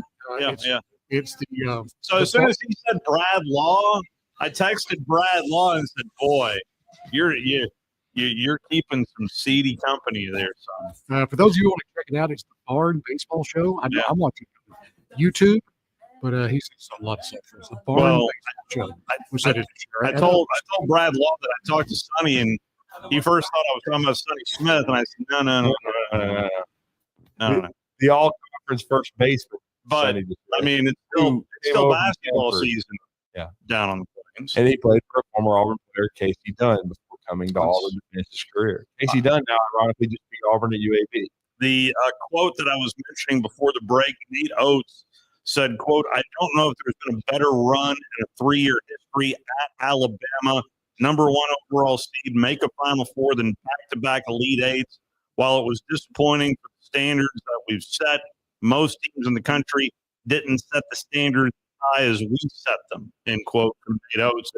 I mean, there's no argument on what Nate Oates has brought to Tuscaloosa. Rodney Orr will be on the show in the morning. He was going on his appearance, I think, on another station today. And he says, "Give me a trivia question for Alabama, basketball or football." I said, "Here's a good one for basketball. Whose record did Mark Sears break in his final game to become the number 2 all-time scorer in the history of Alabama basketball in only 3 years? In 3 short years, he scored 1,950 points, and he is the second all-time scorer in Alabama. How far are you going back? I'm thinking of like Newton era. Sprewell, or Latrell Sprewell. No, that's 90s. This is the CM Newton era. Wow, you're going way back. Yeah, the top 2 scorers in history, really the top 3, are all CM Newton guys. Okay. So he, I don't know. He broke the record of the great Eddie Phillips, who is the second, and the all-time scorer is Reggie Mule King. I do know Mule King. And I believe third, the guy that he passed was the great Leon Douglas. Okay. From Wheaton, Alabama. So I think, and so Sears in only 3 years nearly scored 2,000 points. So see, because he scored about 2,900 because he scored about 800 plus at 2 years of Ohio. But you don't count that just in Alabama. No. But to do it in only 3 years is pretty remarkable for what Sears was able to do. So he's definitely on the Mount Rushmore of Alabama basketball players. I mean, I know it's D2, but Tommy Murr scored 680 points this year. Right. I mean, yes, he was. He was. Yes, he was. It was basically trading Tommy Murray and Cheney Johnson because Cheney's at Auburn. So you just What a and I so over the summer, the second time I bumped into Cheney, I said, "Do you remember bumping into me right after we lost to Nova?" And that was a really good Nova team, by the way. Yeah. And he said, "Yes, sir, I do." Because I said, "Boy, let's get him back." And he said, "I'm ready. I'm ready. Let's go." Would have been nice. No, he meant going to Auburn. But I mean, it's really Now he's in the Final Four then. yeah, and it's really benefited Cheney very well, and I'm happy for Cheney. I am. Denver. I mean, Denver Yeah. 256 representing. Yeah. 2 years at Buckhorn. Appreciate Greg Askendorf. Appreciate Mike Paris, the former boss of Ryan Temple. That was enjoyable to listen to as I was coming in. Appreciate There you go. And of course, I hate her today. and ask for the DeArmond. Ask for it. Ask for the DeArmond. I did, and they hooked me up, courtesy of Full Moon Barbecue. Ask for the DeArmond. WCCN, Union Grove, Huntsville, Alabama. 97.7 ESPN, The Zone. This hour of the Paul Feinbaum Show is brought to you by Sensa Green Heating, Cooling, and Insulation. There's nothing like the SEC.